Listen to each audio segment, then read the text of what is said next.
დროშმშვიდობის დღეს 26 მარტია და ერთსულოვნების ეთერში განთიადის დროა, რომელსაც დღეს კახა მიქეშვილი და რუსუდან გეჯეძე თქვენთვის წავიცვალეთ. სასიამოვნო წარმატებულ და ბედნიერ დღეს გისურვებთ, თუმცა მანამდე დილა, რომელიც თქვენთან ერთად იწყება, დილგაზრდამა განთიადის საათნახევრის განმავლობაში იქნება თქვენთვის, რომ ბევრი რამ საინტერესო, საჭირო მოისმინოთ და იხილოთ, ვიდრე ჩვენ სტუმრებს გაგაცნოთ, ბუნებრივია წარმოგვიდგენ დღეს საეკლესიო კალენდარს. მართლმადიდებელი სამოციქულო ეკლესია დღეს იხსენიებს წმინდა ნიკიფორის წმინდა ნაწილების აღმოყვანებას, ასევე დღეს გახლავთ ხსენება წმინდანების აფრიკანესი, პუბლის, ტერენტის, საბიანესი, ალექსანდრესის, ქრისტინეს სპარსის და ღირსი ანინე ხურცესის გილოცავთ დღევანდელი წმინდანების ხსენებას და მათ შემწეობას გისურვებთ, ბუნებრივია. კრიზისი ახალგაზრდობაში, სულიერი კრიზისი ამ თემაზე ბევრ საკითხს მოისმენთ ალბათ დღეს, მაგრამ განსაკუთრებით საჭიროა თუ აზარტული თამაშები, ნარკომანია და სხვა. ამ თემასთან დაკავშირებით ჩვენი სტუმარი იქნება დიდი ჩაილურის ტაძრის წინამძღვარი მღვდელი თეიმურაზ გორიძე. ქართული პროფესიული პანტომიმის თეატრის ფუძემდებელი ამირან შალიკაშვილი 80 წლის გახდებოდა 25 მარტს რუსთაველის თეატრში მაესტრო საიუბილეო თარიღისადმი წარმოდგენიდან გაიმართა. ამირან შალიკაშვილი უმცროსი და ხელოვანის მეგობარი კომპოზიტორი გოგი ჩხაიძე იქნებიან დღეს ჩვენი გადაცემის. აკეთება შეშმო პირებისთვის, შეწყვეტილი პირების მქონე ადამიანებისთვის შეიძლება დედაქალაქში, რამდენად არის მოწყობილი ინფრასტრუქტურა, ამ თემასთან დაკავშირებით ჩვენი სტუმარი იქნება რეაბილიტაციისა და ინფრასტრუქტურული პროექტების თემაზე ვისაუბროთ. თბილისის მერიის შეშმო პირთა საკითხებზე მომუშავე საბჭოს აღმასრულებელი მდივანი ბატონი გიგა სოფრომაძე. მან ქვეყანას ქართული ენის განმარტებითი ლექსიკონის 8 ტომეული ათეულობით მონოგრაფია და ქართულ იბერიული ენათმეცნიერების სკოლა დაუტოვა. 26 მარტი არნოლდ ჩიქობავას დაბადების დღეა. უფრო ცუდად მისი ცხოვრებისა და მოღვაწეობის შესახებ საქართველოს მეცნიერებათა ეროვნული აკადემიის წევრი კორესპონდენტი პროფესორი ვაჟა შენგელია ისაუბრებს. სიმბოლურად დაემთხვა დღეს ბევრ თარიღზე ვისაუბრებ და ბევრ ადამიანზე რომელსაც დაბადების დღე აქვს დღეს ან ქონდა ამ დღეებში, ასე რომ საინტერესო გადაცემა გეულოდოთ წინ დაიწყეთ დილა განთიადთან ერთად, თუმცა მანამ სანამ სტუმრები შემოგვიერთდებიან ტრადიციული რგოლი უნდა შევთავაზოთ.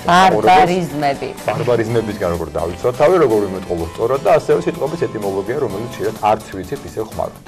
დროებით. პური და სანახაობა. რომაელი პოლიტიკოსები არჩევნების წინ და სანახაობებს დახარბებული ბრბო. ეს ორი დაპირისპირებული, თუმცა ერთმანეთთან გარიგებული საზოგადოებაა.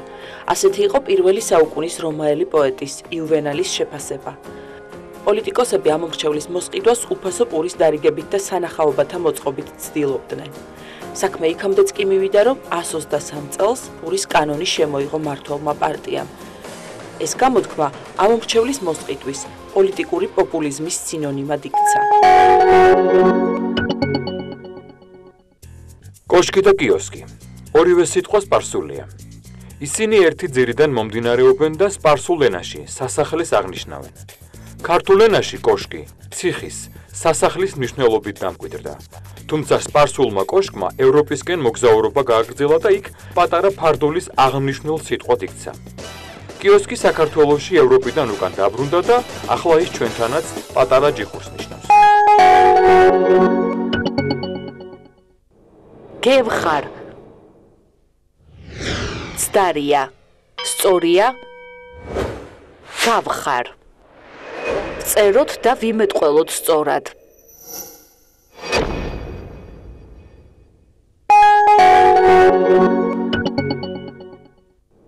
გჯერავს ცდარია სწორია გჯერა წეროთ და ვიმეტყველოთ სწორად.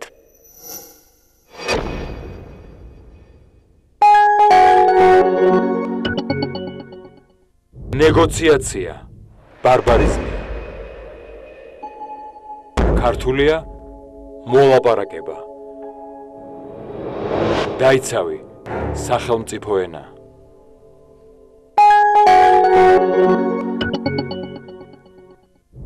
დრაივი. ბარბარიზმია. ქართულია მუხტი. დაიცავი სახელმწიფო ენა.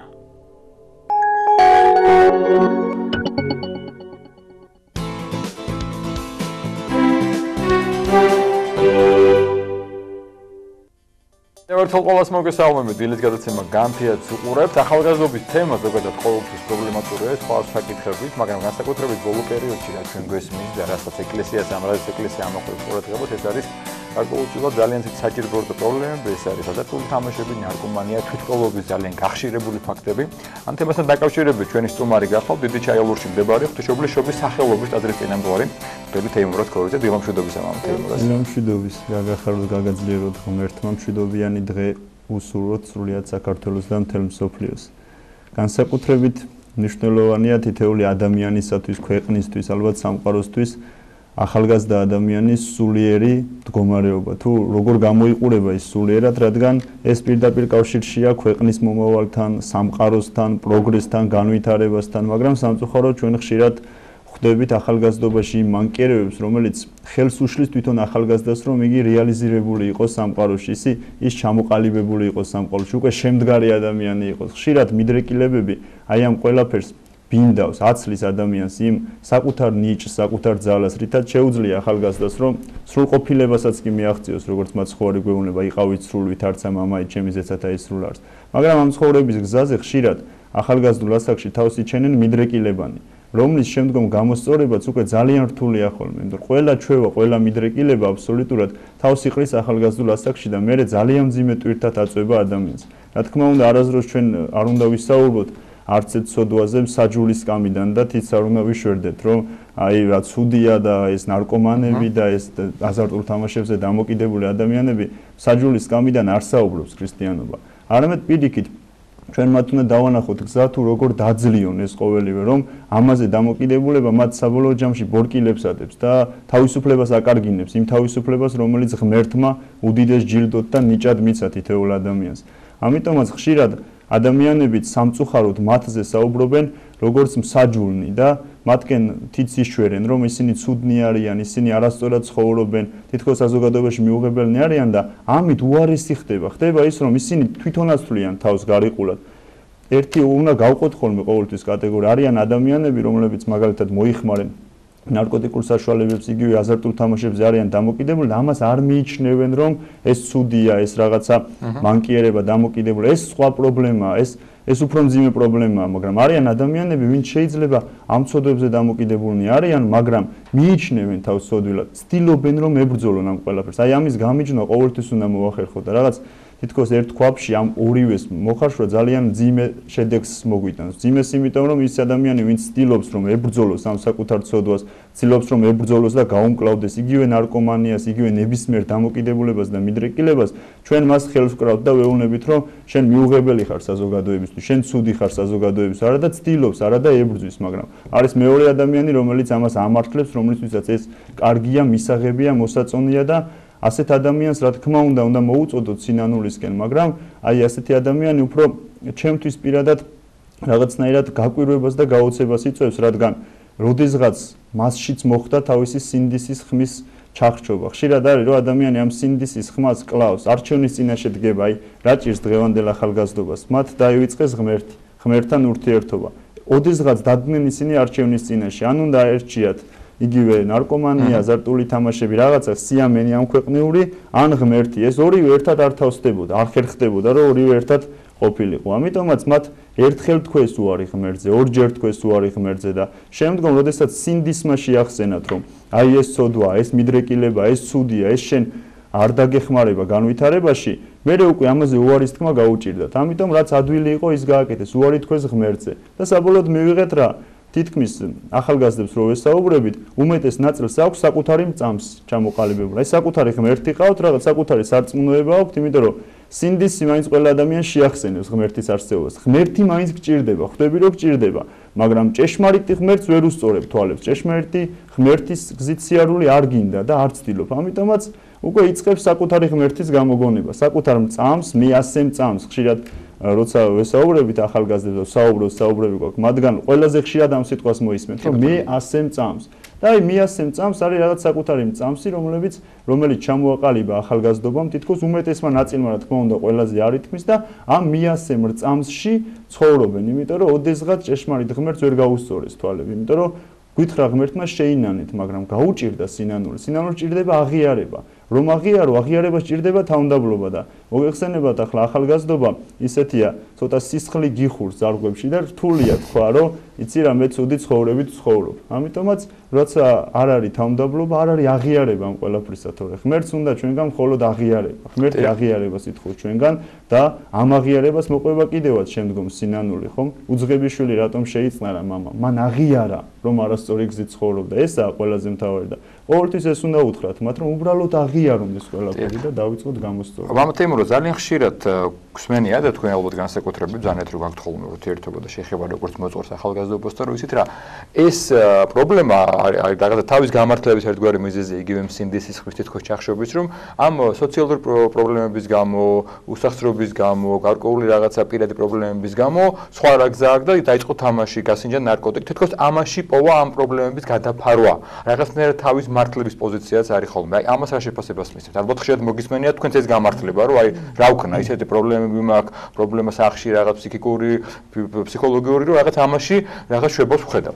ამაში ალბათ ყველაზე მთავარი პრობლემა რაც არის, ჩემი აზრით არის რომ უნდა დაფიქრდეს ადამიანი განათლებულობა. რატომ? იმიტომ რომ როდესაც ფიქრობ ამაზე, რომ შენ გაქვს პრობლემები, როდესაც ფიქრობ, რომ ძალიან ბევრი განსაცდელია შენს იგვლივ და ამ ყველაფერზე ღრმად ფიქრობ, ვიღაცა გჭირდება, ან რაღაც გჭირდება, რაც აქედან გამოგიყვანს. ამ შემთხვევაში თუ კარგად დაფიქრდები, ეს ვიღაც და ეს რაღაც არის ღმერთი, ან უფალი, ვისაც შეიძლება ჩაეჭიდო და ამ ყველაფრიდან გამოგიყვანოს. ეს თუ კარგად დაფიქრდები ამ ყველაფერზე, მაგრამ ხშირად ეს ემოციური ფონია ხოლმე, ეს ვერ გავამართლებთ. კი, შეიძლება თავად ეს მოიტანონ გასამართლებელ საბუთად, მაგრამ ამის გამართლება თავად გონიერების კრიტერიუმით თუ შევაფასებთ, ამის განმართლება ვერ მოხდება, იმიტომ რომ არ შეიძლება მაგალითად იგივე ჭუჭყიანი სამოსი ისევ ჭუჭყიანი ფხნილით ან ნებისმიერ წყლით გავწმინდოთ, ხო, გამორიცხულია, ვერ გაწმინდა დაბინძურებული წყლით, დაბინძურებულ სამოს, უარესად დააბინძურებ და იგივე შემთხვევა, როდესაც გაქვს პრობლემები, ეს უკვე ერთი პრობლემაა და ამ პრობლემებს, როდესაც სხვა კიდე პრობლემებს უმატებ, ამით არ ხდება რამის გადაფარვა, უფრო მეტ პრობლემებს აგროვებ. ამას სჭირდება გონიერება, მაგრამ რა თქმა უნდა რთულია, როცა რაღაცაზე ხარ დამოკიდებული, როცა რაღაცა ჩვევად გექცევა, მაგრამ ყველაზე ხშირად რატომ ხდება ახალგაზრდა დამოკიდებული იგივე აზარტულ თამაშებზე, იგივე ნარკოტიკზე, ყველაზე მსუბუქი თქვა თამბაქოზე, უბრალოდ კარგი მაგალითია. იმიტომ რომ ოდესღაც რაღაცას აყვა.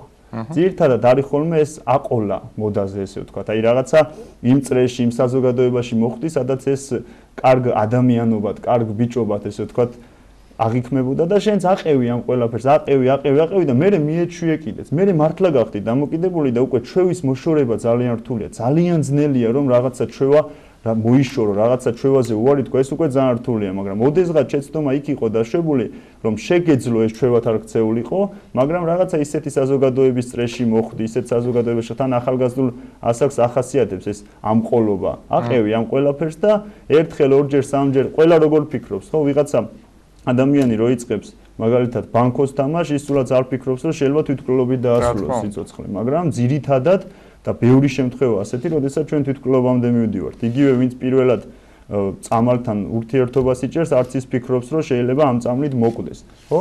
თუმცა რისკი ყველასთან არსებობს. რისკი არსებობს, მაგრამ ვერ უშვებს, აი ძალიან ხშირად ყოფილა შემთხვევა, რომ არა, მე ეს არ დაემართებე, ჩემ მეგობარს დაემართებე, მე გავერთობი და როცა მინდა მაშინ დავანებებ, მაგრამ როგორც თქვენ ბრძანეთ, მე ეს როცა დანებებული არ მინახავს ჯერ ადამიანი და თქვენ ახსენეთ უბრალოდ ეს თვითმკვლელობამდე მისვლა და ძალიან გახშირებულია ჩვენ ამაზე გვისაუბრია ეთერში, მათ შორის საპატრიარქოში ეპისკოპოსები საუბრობენ, იმიტომ რომ მათ უწევთ ყოველდღიურად წარმოუდგენელი რიცხვია თვითმკვლელობების ის და უმეტეს შემთხვევაში ოჯახი საუბრობს ხოლმე მშობელი იქნება ოჯახის წევრი, ძალიან ხშირად არის სწორედ ნარკომანია და აზარტული თამაშები, როცა უკვე არაფერი აღარ რჩება ადამიანს, რომელიც აქამდე მიდის, იმიტომ რომ ხსნას ვეღარ პოულობს და თითქოს ამით შვებას პოულობს, ხო? აი ესეც ამ მდგომარეობებს გამომხოლოდ ყურადღება, მამა აი როდის ხდება ეს, რომ ადამიანს ეს ზღვარი ეკარგება, იმიტომ რომ უკვე თითქოს მას გონია რომ თავს მოიკლავს და შვებას იგრძნობს, რომ არ იქნება ვალი გადასახდელია და ნარკომანიას ამით დაძლევს. ძალიან ძიმე პრობლემა მართლა და ყველაზე მეტად ალბათ დღეს რა პრობლემას დგას ადამიანის სულიერ ცხოვრებაში და ჩვენს ქვეყანაში არის ეს გახშირებული თვითმკვლელობები. პირველ რიგში რა თქმა უნდა ამ თვითმკვლელობათა მიზეზი მოზარდებში. ამ თვითმკვლელობათა მიზეზი არის იგივე ნარკოტიკი, აზარტული თამაშები, მაგრამ ხშირად არის აი სულიერი კრიზისი, რასაც ჩვენ საუბრობთ, არის განმარტოება, განცალკევება.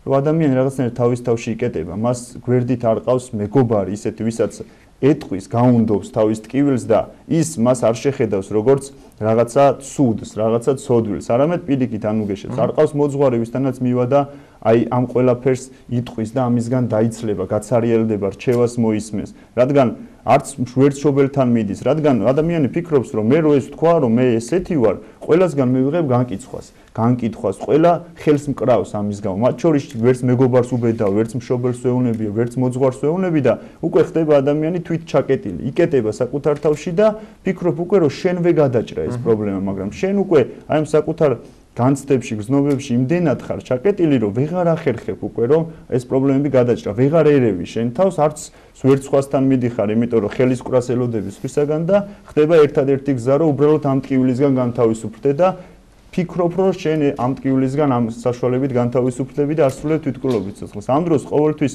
აი ისევ ამბობ ყურადსაღებია, რომ ჩვენ არასდროს არ უნდა დავჯდეთ საჯულის სკამზე. აი ეს არის ყველაზე მძიმე პრობლემა. იგივე არის, აი ძალიან ხშირად გვიწევს ჩვენ იგივე ფსიქიატრიულებში სიარული საბუთების გამოთხოვა და ხშირად სიგიჟის ზღვარზე მიდიან ამგვარი ადამიანები, ვინც იგივე ნარკოტიკებზე არის დამოკიდებული და აზარტულ თამაშებზე.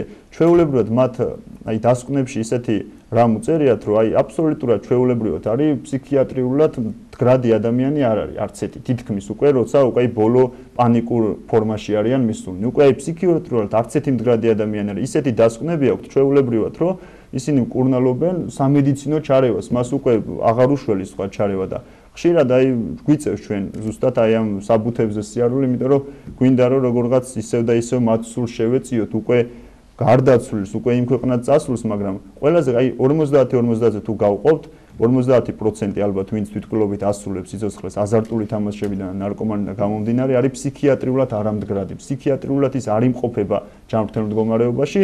ესენი წარმოიდგინეთ ვინც თან ცდილობდა რომ ემკურნალა, იმიტომ რომ ეხლა როცა ჩვენ ეს საბუთები მოგვაქვს, იქ დაფიქსირებულია 3 თვის, 6 თვის ჩანაწერები როგორც ხდება და ცდილობდნენ, მაგრამ ვერ დაძლიეს, იმიტომ რომ ძალიან ძლიერი იყო მათში ისევ აი ეს სენი და ეს ჩვევა ძალიან მძიმეა რომ დაძლიო. მამა თეიმურაზე თქვენ ახსენეთ საუბარში გარდატეხის პერიოდი, ასე ვთქვათ, ძალიან ახალგაზრდა ასაკი, როდესაც ადამიანი დგება არჩევანის წინაშე და მან უნდა აირჩიოს ან კეთილის გზა, ან ბოროტის გზა. პირადად თქვენ ძალიან პატარა ასაკში, მცირე ასაკში გადაწყვეტეთ სასულიერო პირობა. როგორ ფიქრობთ, გარდა სინდისის ხმისა, რა გარემო ფაქტორები არსებობს, რომელიც ადამიანს აი ამ გზის არჩევისკენ უბიძგებს? არის ეს ოჯახი, სამეგობრო წრე, სკოლა, უბანი, სადაც იზრდება თუ რა არის ყველაზე ძლიერი ფაქტორი, რომელიც ადამიანს ან ერთს, ან მეორე მხარეს უბიძგებს? გარემო ფაქტორები, რა თქმა უნდა, მნიშვნელოვანია. ეხლა მთლიანად არ არის გარემო ფაქტორებზე, რა თქმა უნდა, დამოკიდებული, მაგრამ მნიშვნელოვანია, ძალიან დიდი მნიშვნელობა აქვს იგივე ოჯახს, წრეს, სამეგობროს, თუნდაც იმ სახლს, კარს და ეზოს, სადაც გაიზარდა, ეს ახდენს გავლენას. მაგრამ ალბათ ყველაზე მეტად ფიქრი. ამ დროს ყველაზე მეტად ფიქრობს მოზარდი, ყველაზე მეტად ფიქრობს და აი ამ ფიქრებში გამორკვევა, მაგრამ ამ ფიქრებში გამორკვევისთვისაც გჭირდება ადამიანი, რომელიც შენ რაღაც მიმართულებას მოგცემს. გჭირდება ადამიანი, რომელიც შენ იმას კი არ გეტყვის, მაგალითად, რომ აი ახლა შენ მე წამომყევი და ეს არის სწორი გზა. არა, უბრალოდ შენ დაგანახებს და გაგიშლის ხელის გულზე, რა არის ჭეშმარიტება, მაგრამ ამ გზაზე შენ თვითონ უნდა წახვიდე. ხშირად აი ეს შეცდომაა ხოლმე დაშვებული, რომ როდესაც ადამიანი გარდატეხის ასაკშია, რაღაცა ჩამოყალიბების ასაკშია, რომ უნდა რაღაცა ცხოვრებისას დაადგეს, სხვა ადამიანები, უფროსები, ეს იქნება მშობლები თუ ნებისმიერი სხვა ადამიანები, თავის გზას ურჩევენ. ანუ ურჩევენ იმ გზას, რომელიც მათი აზრით სწორია და ძალით მიყავს ამ გზაზე და მე ხდება სულიერი გახლეჩვაც და ის ადამიანი აღარაა რეალიზირებული. ამიტომაც აი ამ ასაკში ყველაზე მნიშვნელოვანია, რომ მშობლებმა, ოჯახის წევრებმა, მეგობრებმა, მოძღვარმა, ყველამ დაანახოს ჭეშმარიტება და არა უშუალოდ საკუთარი ხელით წაიყვანოს ამ გზაზე. თვითონ თუ არ წავიდა ამ გზაზე, აზრი არ აქვს, ხომ? შენ რაც არ უნდა ერთხელ, ორჯერ, სამჯერ დააძალო, ბავშვი მივიყვანო ძალით ერთხელ ეკლესიაში, ორჯერ, სამჯერ, 4 ჯერის ბოლოს გაიქცევა და პირიქით უარე შედეგამდე მივალ. მას უნდა აუხსნათ, რატომ არის კარგი ეს გზა და თვითონ თუ უნდა აირჩევს ამ გზას და ამიტომ ხშირად ხდება დაძალება კარგი გზის და კარგი გზის დაძალებით არ კეთდება საქმე და ვერც ადამიანი ადგება სწორ გზაზე და თუ ჩვენ დავანახებთ კარგ გზას და არა დავაძალეთ, მაშინ ის თუ დაფიქრდება და ამ ასაკში ყველა ფიქრობს ძალიან ბევრს, თუ დაფიქრდება, აუცილებლად მიხვდება რა არის კარგი და რა არის ცუდი და შემდგომ უკვე იდგმება ნაბიჯები. აი ესე იყო, ძალიან 12 წლის ვიყავი ჯვრის მონასტერში, როდესაც მივედი და ჩემ მოძღვარს შევხვდი, არ მახსენდება ერთი დეტალიც კი რომ მას ეთქვას, რომ აი გინდა თუ არა შენ ეს უნდა გააკეთო. აი გინდა თუ ესია საჭირო, ესია წესი, არაფერი, უბრალოდ აი ჩემს აუარებელ კითხვებს პასუხობდა და მხოლოდ ეს იყო, რომ ეს ბევრი კითხვები გაწუხებს და საბოლოოდ მან გზა დამანახა. და მე მივყევი ამ გზას. მივხვდი რომ ეს გზა იყო ჭეშმარიტი, მაგრამ არც ერთხელ არ ყოფილა ისე რომ მას მოეკიდა ჩემთვის ხელი და ახლა მე წამოვყევი და მე გეტყვი შენ რა არის ჭეშმარიტება და სხვაგან არ დაგინახო რომ გადაუხვიო. მსგავსი რამ არ ყოფილა და ხშირად აი ეს შეცდომაა დაშვებული ხოლმე და საბოლოოდ რა ხდება? სწორად ჩვენების და სწორად წარდგენის პრობლემა. ესა გვაქვს და საბოლოოდ ხდება რა რომ ადამიანი აღარ არის უკვე რეალიზირებული, იმიტომ რომ ის ძალით წაიყვანეს ამ გზაზე, ძალით წაყვანილი ვერ მიხვდა რატომ არის ამ გზაზე, მე ვერც სხვა გზას დაუბრუნდა, ამ გზაზეც სადღაც გაიჭედა და საბოლოოდ დიდ ქაოსში აღმოჩნდა ადამიანი. ამიტომ უბრალოდ ჩვენ გზა უნდა დავანახოთ და ძალით სადღაც არ უნდა წავიყვანოთ, არავინ არასდროს. მამა თემუროს ისევ ჩვენს ძირითად თემას რომ დაუბრუნდეთ სამწუხაროდ ჩვენ იცემდენ რომ არ გვაქვს რომ სრულად ვისაუბროთ ამ პრობლემატიკაზე, თუმცა ძალიან აქტუალური საკითხია. ერთგვარი გადაჭრის გზები და რაღაცა რჩევები, როგორც სასულიერო პირმაც და რაღაცნაირად შეიძლება ჩვენი საუბრის ფორმატიდან როგორ არჩევას ადამიანს რომელიც ათქვემზანეთ მიხვდა რომ ჩაფლულია და მას აქვს სურვილი გამოსწორების, მას გაუშვთა სურვილი სინანულის. რა რჩევას როგორ შეიძლება გამოვიდეს ამ მდგომარეობიდან? რა პოზიცია უნდა ქონდეს ეკლესიას და საზოგადოებას რომ ასეთი ადამიანები რაღაცნაირად გამოვასწორონ კარგი და არა ათქვემზანეთ ძალით და ყურისაწევით. რა თქმა უნდა, ყველაზე მთავარი რაზეც ვისაუბრეთ არის თანაგრძნობა. თანაგრძნობის გარეშე პავლე მოციქული ამბობს რომ ყველასთვის ყველა გავხდიო. ქრისტიანობა ეს არის რომ გახდე ყველასთვის ყველა, რომ შეძლო გახდე ყველასთვის ყველა, უნდა შეგეძლოს თანაგრძნობა. თუ უნდა დავანახოთ პირველ რიგში მათ თანაგრძნობა, თუ ისინი თანაგრძნობას არ დაინახავენ, მათში არც სინანული გაიღვიძებს. სინანულია ყველაზე მთავარი და მე მინდა მათ თითოეულ ადამიანს უთხრა რომ აი ამ სინანულს ხვალისთვის ნუ გადადებენ. გრიგოლ დიოლოგოს აქვს შესანიშნავი სიტყვები რომ ღმერთი რომელმაც შეგვპირდა შენ ცოდვათა მიტევება, მას არ მოუწია შენთვის პირობა რომ ხვალინდელი დღე გათენდებოდა. ამიტომაც ღმერთმა მოგცა პირობა რომ სინანულის შემთხვევაში ჩვენი ცოდვები მიტევებული იქნება, მაგრამ მას არ მოუწია ჩვენთვის პირობა რომ ხვალინდელი დღე გათენდებოდა. ამიტომაც პირველ რიგში ყველაზე მეტად ჩვენი მხრიდან მათ ჭირდება თანაგრძნობა და მათ ყველაზე მეტად ჭირდებათ გულწრფელობა, უბრალოდ აღიარება ამისა რომ მე ამ ცოდვაში ვიმყოფები, გულწრფელად მისვლა ღმერთთან, გულწრფელი აღსარება და გამორიცხულია რომ გულწრფელმა აღსარებამ, გულწრფელად ღმერთთან მყოფობის სურვილმა შედეგი არ გამოიღოს. თავარი ეს სურვილი გამოითქვას და მეორე მხრიდან ამ სურვილს მოყვეს თანაგრძნობა. ეს ორივე როდესაც შეერთდება, უკვე შედეგიც იქნება, მაგრამ თუ ეს გულწრფელი სურვილი არ არის და მხოლოდ აი ეს სიტყვით არის გამოთქმული, რომ ხო კაცო ცუდია, მაგრამ რა ვქნა? რა თქმა უნდა, ცუდია, მაგრამ რა ვქნა, საქმეს არ უშველს. გამოსავალი არ არის. გამოსავალი არ არის. ცუდია, მაგრამ რა ვქნა? რა ვქნა და უნდა სინანულის გზით ეცადო რომ გამოასწორო. თუმცა მამა თემურო ძალიან ხშირად ესეთი ფორმულირებაც არსებობს, თქვენ ძალიან თუ რაღაც ახალგაზრდობის ნაწილს რაღაც თავის რწმენა აქვს, მე ესე მწამს. ამ კუთხით ასევე არის ხოლმე რომ იცი რა, მე ხო ღმერთმა იცის რომ ნანო და ღმერთი მოწყალია და მაინც მაპატიებს. ანუ მე გავაგრძელებ ამ ყველაფერს, მაგრამ ღმერთი მოწყალია და მაინც მაპატიებს. ესეთი პოზიციაც არსებობს. ესეთი პოზიციაც არსებობს, ეს ზუსტად რაზეც ვისაუბრეთ, ის არის რომ ადამიანს დაჭირდა გამოეგონებინა საკუთარი ღმერთი და საკუთარი მწამსი, იმიტომ რომ ჭეშმარიტ ღმერთს ვერ გაუსწორა თვალები. ამ შემთხვევაშიც ისევ თავჩაკეტილობასთან მივდივართ და ხშირად აი სწორედ ამგვარი რწმენაც არის მიზეზი თვითმკვლელობისა, იმიტომ რომ შესაძაც ცხოვრების რაღაც ეტაპზე ხვდები, რომ ძალიან დიდ ქაოსში, სულიერ გახლეჩვაში იმყოფები და გჭირდება ღმერთი, შენ უკვე ჭეშმარიტი ღმერთი აღარ გყავს. შენი გამოგონილი ღმერთი გყავს, რომელიც უკვე ვეღარ გეხმარება და ამ დროს ერთადერთი გზა და საშუალება არის ტკივილისგან განთავისუფლება და ისევ თვითმკვლელობამდე მივდივართ. ამიტომაც არის, რომ აი ეს საკუთარი ღმერთის გამოგონება ჯობია უბრალოდ რაღაცნაირად სხვა გზა ეძებო, სხვა გამოსავალი ეძებო, სხვანაირად გაამართლო, თუ შეიძლება ესე ვთქვა, საკუთარი საქციელი, ვიდრე რაღაცა საკუთარი ღმერთი გამოიგონო, იმიტომ რომ ცხოვრების გზაზე აუცილებლად დაგჭირდება ჭეშმარიტი ღმერთი და შემდგომ უკვე ის შენს მიერ გამოგონებული ღმერთი ვეღარ გიშველის. აი შენვე ჩაკეტილ მწამსშივე შენვე მოექცევე, აი მწამსში შენვე ჩაეკეტები, რომელი მწამსის თავად გამოიგონე და როცა ყველაზე მეტად დაგჭირდება ღმერთის ხელი და მისი თანადგომა, მაშინ შენ გექნება ღმერთი და გეყოლება ღმერთი, რომელიც შენ გამოიგონე და რეალურად არ არსებობს. მამა თემურა. ხდება ბძოლახმაში ჩვენ. გამოგონილი ღმერთი. ხშირად სურვილიც აქვს და მიდრეკილება ადამიანს ღმერთის გამოგონების. მამა თემურა, თქვენ სათხედავთ ოჯახის როლს. ხშირად აზარტულ თამაშებზე დამოკიდებულებას რომ საუბრობთ, რატომღაც წარმოგვიდგენია ხოლმე მაინც და მაინც კაზინოები ან ონლაინ თამაშები. თუმცა არსებობს ჩვეულებრივი ტელეფონში გადმოწერილი თამაშები, რომელთაც სკოლის მოსწავლეები არც თუ ისე ხშირად, მაგრამ არც თუ ისე იშვიათად თვითმკვლელობით ასრულებენ ხოლმე. რაღაც საშინელი თამაში რო ამბობ. საშინელი თამაში არც მინდა რომ ამ თამაშის სახელი ვახსენო. ძირითადად ესეთი ბავშვები დაახლოებით ერთნაირი ოჯახებიდან არიან ხოლმე, მათ ყველას აქვთ რაღაც საერთო. როგორ ფიქრობთ, თქვენ სად ოჯახის როლს? როგორ უნდა იყოს მშობლის პოზიცია, როდესაც მისი შვილი მუდმივად ჩაკეტილია თავის ოთახში, ტელეფონით და მუდმივად, ანუ იზოლირებულია ფაქტიურად მშობლისგან. როგორ უნდა იყოს მშობლის პოზიცია?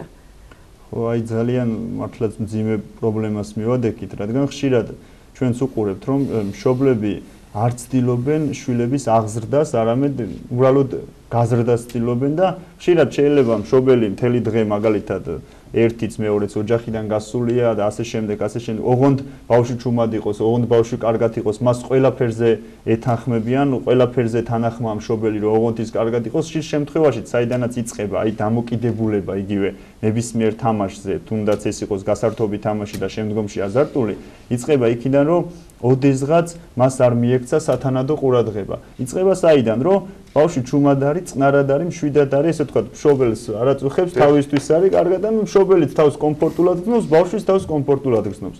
ერთხელ, ორჯერ, სამჯერ საბოლოოდ რა მოხდა? ის ბავშვი აი ამ საკუთარ სამყაროში უკვე მოხდა ჩაკეტილი. ის ბავშვი ამ საკუთარ სამყაროთი გახდა კმაყოფილი. მისთვის დედა, მისთვის მამა უკვე იქცა წყაროდ საკვებისა, წყაროდ რაღაცა მატერიალური საჭიროებისა და მისი ცხოვრება არის მხოლოდ უკვე იმაზე დამოკიდებული. იმიტომ, როდესაც ყველაზე მეტად ჭირდებოდა მამის თანადგომა, დედის თანადგომა, თანადგომაში გულისხმობ სიყვარულის გაზიარებას და ისევ ამბობ არა რაღაცა თმის მოკაჩვას, რომ შენ გინდა თუ არა ასე უნდა გააკეთო. შეიძლება, ხო აი მე სულ მომყავს ხოლმე მაგალითად ქართული ლიტერატურისადმი არ ვიყავი რაღაცა ისე ძალიან კეთილგანწყობილი სკოლაში როდესაც სწავლობდი და ჩვეულებრივ ნიშნისთვის სწავლობდი ესე თქვა. მაგრამ შემდგომში მასწავლებელი შემეცვალა და ისე მოგვიდგა ეს მასა, სულ ვაბრაზებდით მოკლედ მასწავლებლებს და ისეთი სიყვარულით მოგვიდგა, ერთი სიტყვა ისეთი სიყვარულით მოგვიდგა, რომ გამიშთა სურვილი, რომ თუ კი რამე ყოფილა დაწერილი ქართულად, ყველაფერი წამეკითხა. იმხელა სიყვარულით მოგვიდგა, რატომ მოვიტანეს მაგალითი, რომ თუ ადამიანის მიმართ გასცემს სიყვარულს, ამ შემთხვევაში შვილის მიმართ და სხვის მიმართ, იმ სიყვარულით მას ექნება ძალიან დიდი პატივისცემა შენი სიტყვისადმი და არაა საჭირო მანდამაინც ყვირილი და თმების მოკაჩვა იმისთვის, რომ რაღაცა ვასწავლოთ ბავშვს. ძალიან დიდი სიყვარულის გაცემის შემთხვევაში ძალიან დიდ პატივისცემასაც მიიღებ, მაგრამ როდესაც ეს სიყვარული უნდა გასცეს მშობელმა, მაშინ მშობელი ბავშვთან აღარ არის. მაშინ უკვე ბავშვი იწყებს საკუთარი სამყაროს შექმნას, ისევ საკუთარი თავის გამოგონებას. იმ სამყაროში თავს უფრო კომფორტულად ცნობს, ვიდრე დედასთან და მამასთან, იმიტომ რომ გადაეჩვია ამ დედაშვილურ, მამაშვილურ ურთიერთობას. ხშირად არის და წმინდანები სულ მოგვიწოდებენ, რომ ოჯახი უნდა იყოს ერთად. ეს იქნება სადილივ, ხშირად ისე არის, რომ ოჯახის წევრები ერთმანეთს ვერ ნახულობენ. შეიძლება გავიდეს ერთი კვირა, ორი კვირა, გავიდეს ერთი თვე და ოჯახის წევრებმა ერთმანეთი ვერ ნახონ და თუნდაც თვეში ერთხელ ერთ ვახშამზე ყველა ოჯახის წევრი არ იყოს შეკრებილი და თუნდაც არ იყოს უბრალო საუბარი და ამიტომაც ერთმანეთში ოჯახის წევრებს შორის ყურადღება იკარგება, ჩნდება პრობლემებიც და ყველას ოჯახში აქვს საკუთარი პატარ-პატარა ოჯახები. და პატარ-პატარა ავტონომიები აქვს ყველას ოჯახში, არა და უნდა იყოს სიყვარული და ერთობა. და მამო და თეიმურას აი ბოლოსკენ მედის ჩვენი საუბარი ლორეწოთი გრჩება, ასევე მნიშვნელოვანია გარკვეულწილად შეეხება თქვენ და რაღაც ამით შევაჯამოთ საზოგადოების პოზიცია, მეზობელი, ახლობელი, მეგობარი იმ ადამიანის მიმართ, ვისაც შეიძლება აზარტული თამაშების ან ნარკომანის პრობლემა აქვს. როგორი უნდა იყოს, რომ მან თავი გარიყვათ არ ერთოს მიუხედავად ძიმე პრობლემისა. რა თქმა უნდა, უპირველეს ყოვლისა, რაც მინდა პირველ რიგში ჩემ თავს მოუწოდო და შემდგომ თითოეულ ადამიანს ვთხოვ, როდესაც გაიგებთ, რომ ადამიანი ამ პრობლემაშია, ყველაზე მეტად რითაც მას დაეხმარებით, ეს არის ლოცვა. და უნდა ვილოცოთ მისი სულისთვის, უნდა ვილოცოთ მისი აი ამ მდგომარეობიდან გამოყვანისთვის, გამოჯანსაღებისთვის და რაც უკვე არაერთ გზის ვახსენე, არც ერთ შემთხვევაში ასეთი ადამიანების მიმართ ჩვენ არ უნდა ვიყოთ მსაჯულნი და მსაჯულის ამპლუიდან და როლიდან მათკენ თითის გაშვერა არ უნდა დავიწყოთ, არამედ ყოველთვის უნდა ვიყოთ თანამგრძნობნი. მათ არ უნდა ვაგრძნობინოთ, რომ ისინი არ არიან ჩვენი საზოგადოების წევრები და ისინი ჩვენ უკეთესები ვართ და შენ ასეთი ხარ და მე კარგი ვარ. რადგან თუ მოხდება ეს გამიჯვნა, მოხდება დაკარგვაც ჩვენი ერთმანეთისა და ჩვენ იქნება ზუსტად ის ბოლო წყარო ვართ, რომელსაც ის უნდა დაეწაფოს და ეს ცოდვა თუ ეს მიდრეკილება დაძლიოს და ჩვენ როდესაც უარს ვეუბნებით მათ და გავრიყავთ ჩვენი ცხოვრებიდან, საბოლოოდ მათ დავკარგავთ. კი არ ვიპოვით როგორც უძღების შვილის იგავში, არამედ პირიქით დავკარგავთ, ხო? ამიტომაც თანაგრძნობა ყველაზე კარგი საშუალება იმისა, რომ ერთმანეთი შევიყვანოთ. უგუნვესი მადლობა მამა თეიმურა, შეგეძლო მესაუბროთ ჩაილურში მდებარე ყოველწმინდა ღვთისმშობლის შობის სახელობის ტაძრის წინამძღვარი ბელი თეიმურას ქორიძე. ერთსოლონების ეთერში შვიდ გზის ლოცვის დროა, მალე მომდევნო სტუმრით დაგებრუნდებით, დაგველოდეთ.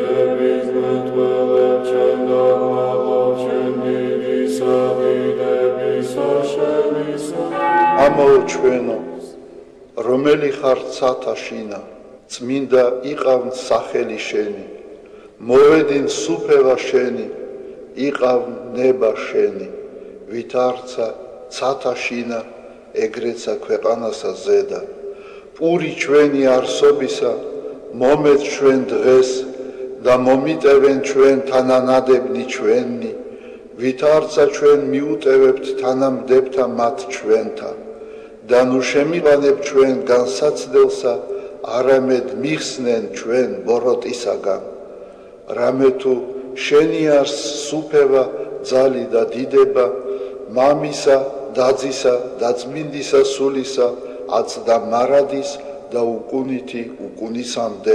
ამინ.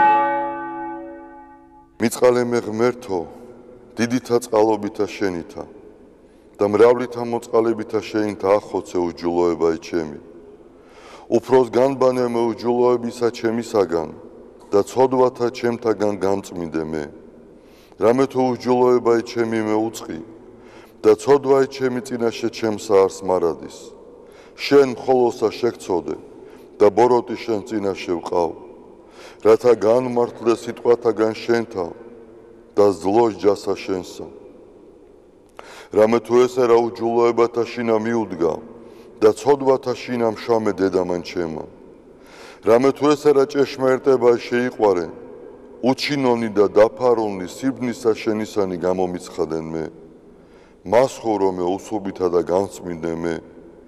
განბანო მე და უფროს თოვლისა განსპეტაკნე, მასმინო მე გალობაი და სიხარული და იხარებდნენ ძვალნი დამდაბლებულნი.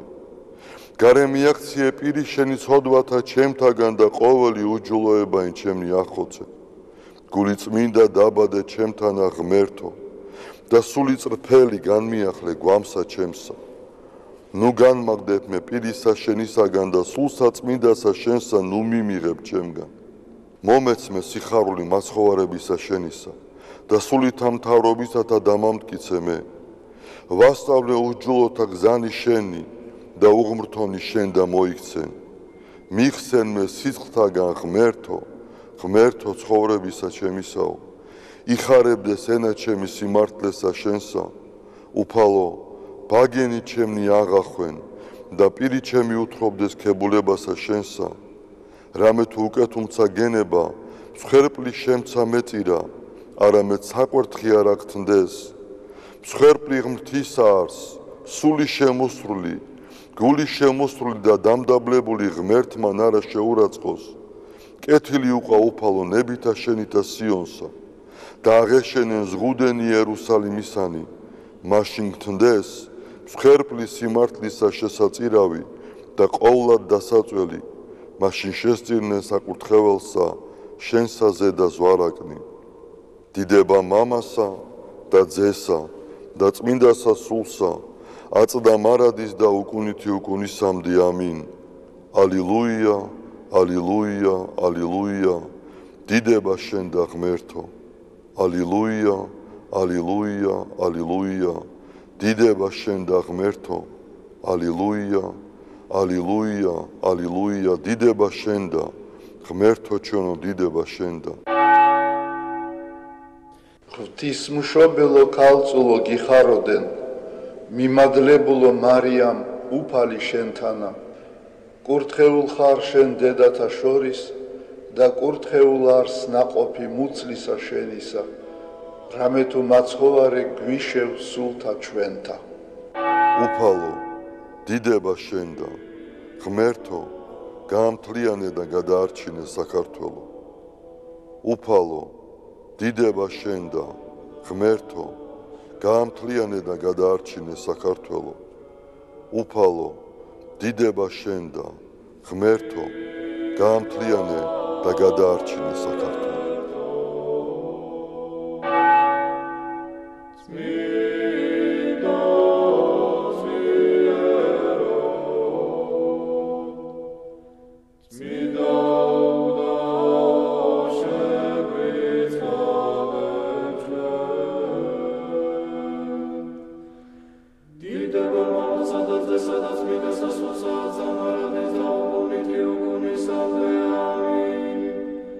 Sweet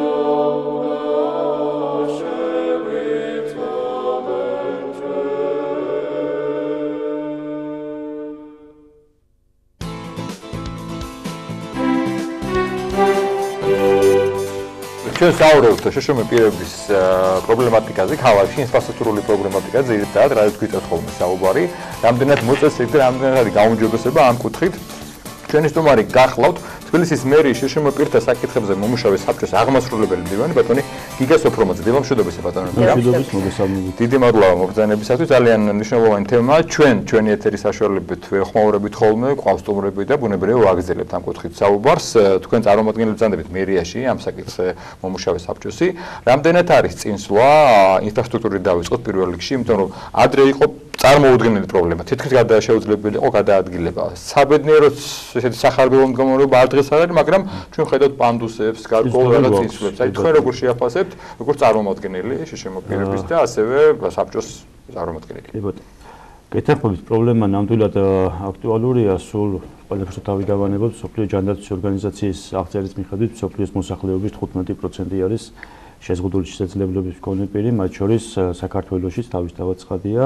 და გარდა სტატუსიანი, ესე ვთქვათ, შეზღუდული შესაძლებლობის მქონე პირებისა არიან ადამიანები, რომლებსაც შეიძლება საერთოდ არ ქონდათ სტატუსი, მაგრამ გარკვეულ მომენტში მათი ფიზიკური მდგომარეობიდან გამომდინარე ისინი იყვნენ შეზღუდული შესაძლებლობის მქონე პირები, ის იქნება დროებითი ტრავმა, მოტეხილობა, ნაბრძოლი იქნება თუ ჭარბწონიანობა, ან შაქრიანი დიაბეტი, ანუ სხვადასხვა მომენტში რაც კი წარმოქმნის, ესე ვთქვათ, შეზღუდვებს, წარმოიქმნება ნებისმიერ ადამიანისთვის. ამიტომ თემა შესაძლოა ვიტყვი რომ ძალიან აქტუალურია. რაც შეეხება წინსვლებს, გვაქვს წინსვლები გარკვეულწილად, თუმცა პრობლემები სამწუხაროდ ჯერ კიდევ უფრო მეტი არის, იმიტომ რომ ამ მიმართულებით მუშაობა რეალურად დაწყებული არის სულ რამდენიმე წელია, იგივე სტანდარტები, რომელზეც ახლა ჩვენ უნდა ვისაუბროთ და რომელიც ფიზიკური გარემოს ადაპტირებას ასე ვთქვათ, განსაზღვრავს, პარამეტრებს განსაზღვრავს, 2014 წლის 6 იანვარს იქნა მიღებული და მანამდე საქართველოში ფაქტობრივად არ არსებობდა არანაირი სტანდარტი, რომელიც ამ მიმართულებით რაიმე ასე ვთქვათ, წესებს შეიმუშავებდა და რაღაცა რეგულაციებს დააწესებდა.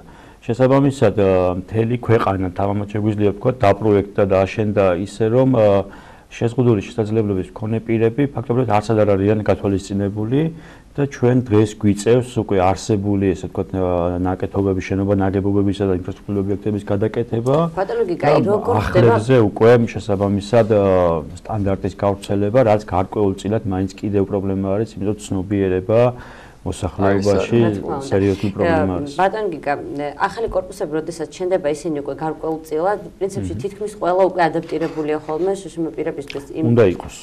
ყველაზე ვერ ვიტყვით რომ ადაპტირებულია, მაგრამ უნდა იყოს. თუმცა უფრო მეტად ადაპტირებულია. თუმცა კორპუსები, რომლებიც აშენებულია, როგორც თქვენ აღნიშნეთ, ადრე, იქ არის კატასტროფული მდგომარეობა. ამის მოგვარებას სჭირდება არ მხოლოდ ცნობიერების ამაღლება, არამედ თანხაც. სერიოზული ფინანსები ჭირდება და ამ შემთხვევაში რთული წესია. რამდენად გაქვთ ეს თანხა და რამდენად გამოყოფ სახელმწიფო ამ თანხას შეზღუდული შესაძლებლობების მქონე პირების კომფორტულად ცხოვრებისთვის?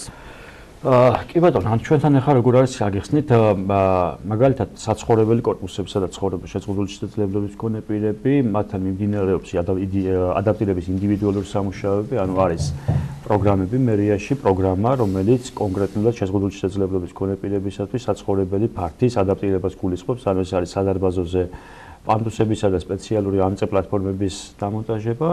რაც შეეხება საჯარო მოხმარების შენობა-ნაგებობებს, მათი, ესე ვთქვათ, რეაბილიტაციის პროცესში აუცილებლად ხდება მათი ადაპტირება, იგივე თბილისის მერიაც სულ რამდენიმე წლის წინ სრულად რეაბილიტირდა მისაღების სრული რეაბილიტაცია განხორციელდა, ანუ ეს არის მომსახურების ცენტრი თბილისის მერიის, რომელიც ყველა შეზღუდული შესაძლებლობის მქონე პირზე არის, ესე ვთქვათ, ადაპტირებული და გათვალისწინებულია ყველა საჭიროება აბსოლუტურად, რაც კი შეიძლება წარმოიშვას მომსახურების მიწოდების ნაწილში.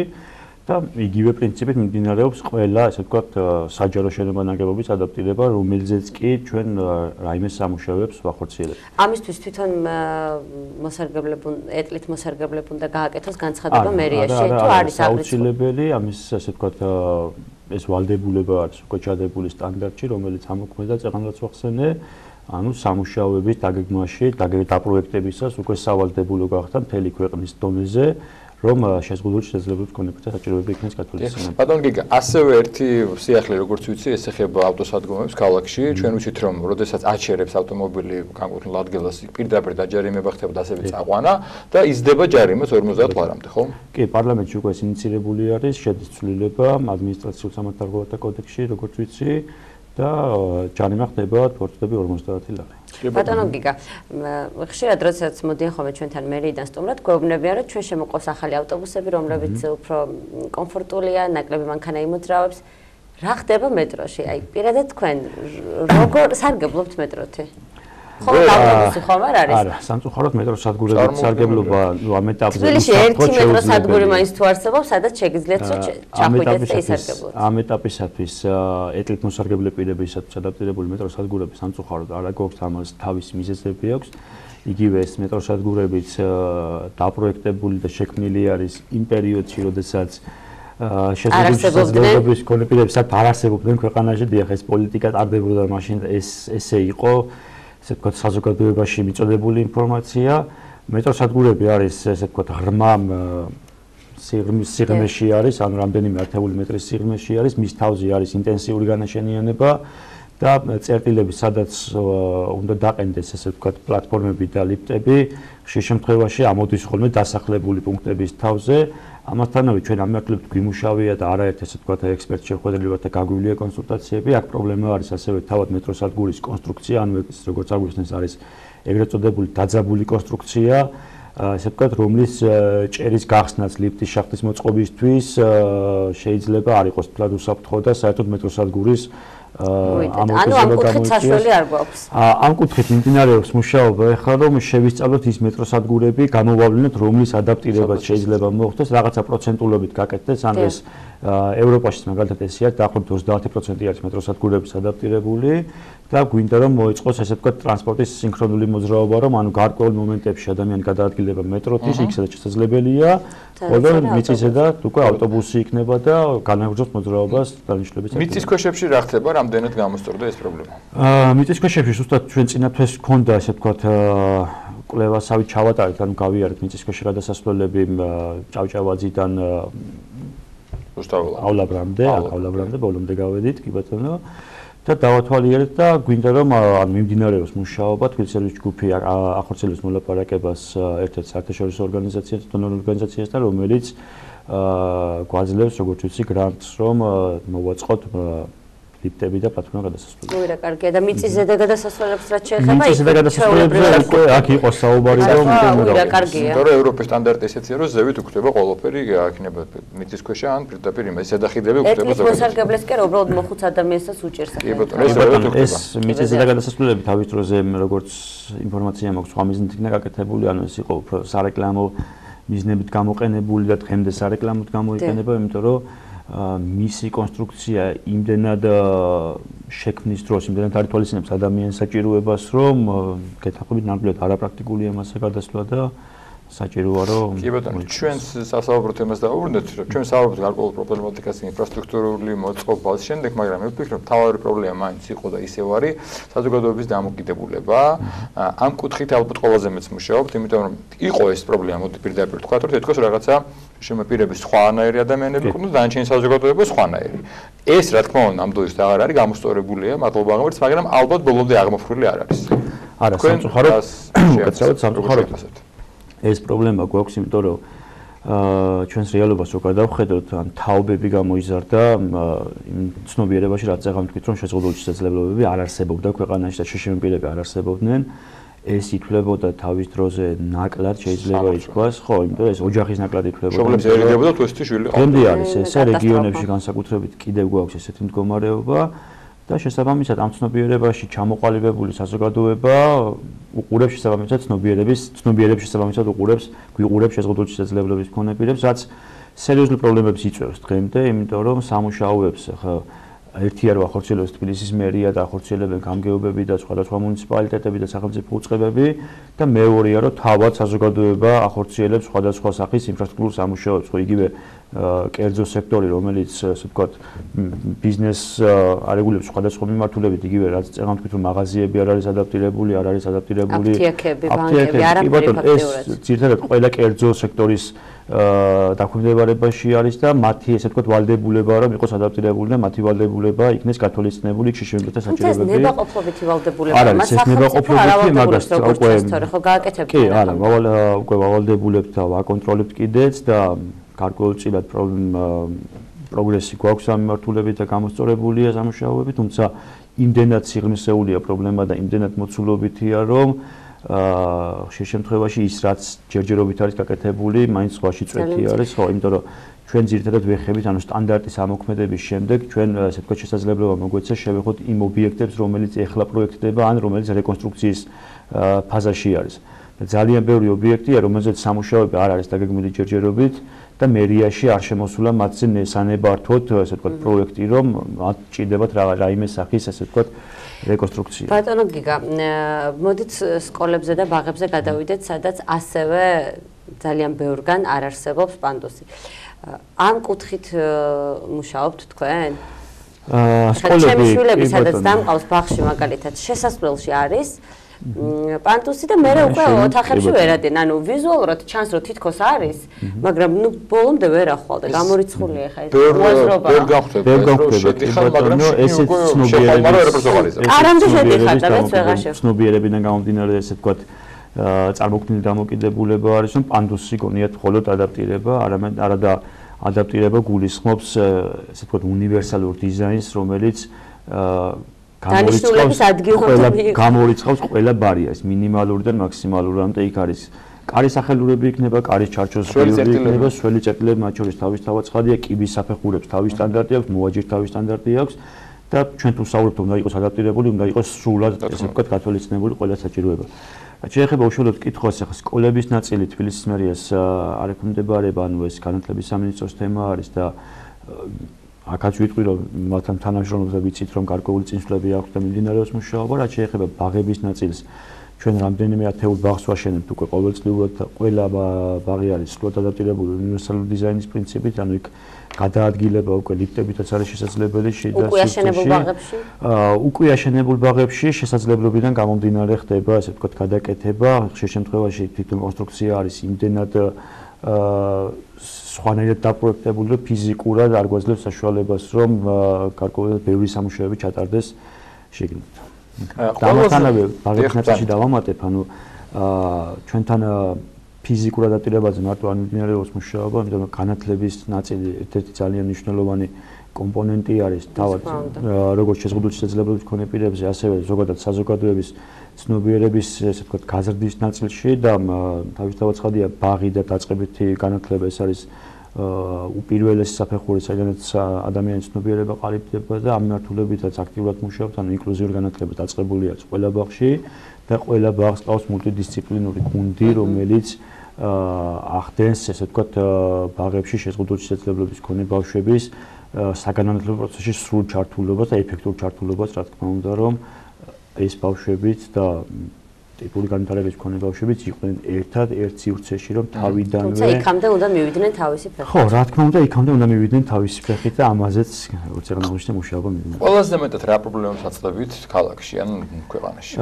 ყველაზე მეტი პრობლემა არის ერთი ცნობიერება, რაც უკვე წარმოქმნის, ესე ვთქვათ, დანარჩენ პრობლემებს და მეორე პრობლემა არის ინფრასტრუქტურა მაინც ძირითადად იგივე ძველი აშენებული შენობა-ნაგებობები, რომელთა გადაკეთებაც ხშირ შემთხვევაში დიდ თანხებთან არის დაკავშირებული და უფრო მეტ შემთხვევაში ფაქტობრივად შეუძლებელია ხოლმე.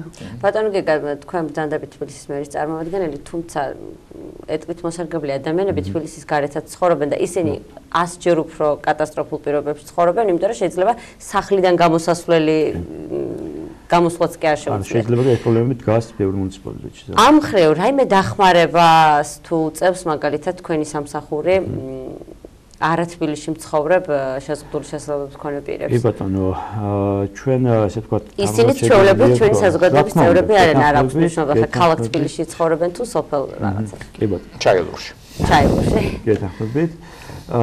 თბილისის მერიას ესე ვთქვათ მოგვეცა ბედნიერება, ასე ვიტყვი, რომ ვარ ვიყოთ ქვეყანაში მოწინავე, ესე ვთქვათ, მუნიციპალიტეტი, რომელიც ახორციელებს ყველაზე მეტ და ყველაზე ეფექტურ სერვისებს სხვადასხვა მიმართულებით შეზღუდული შესაძლებლობის მქონე პირთა ნაწილში და თავისთავად ცხადია ჩვენ მუშაობთ, რომ ჩვენი გამოცდილება და ჩვენი გატარებული პოლიტიკა, გადადგმული ნაბიჯები გაუზიაროთ თითოეულ მუნიციპალიტეტს.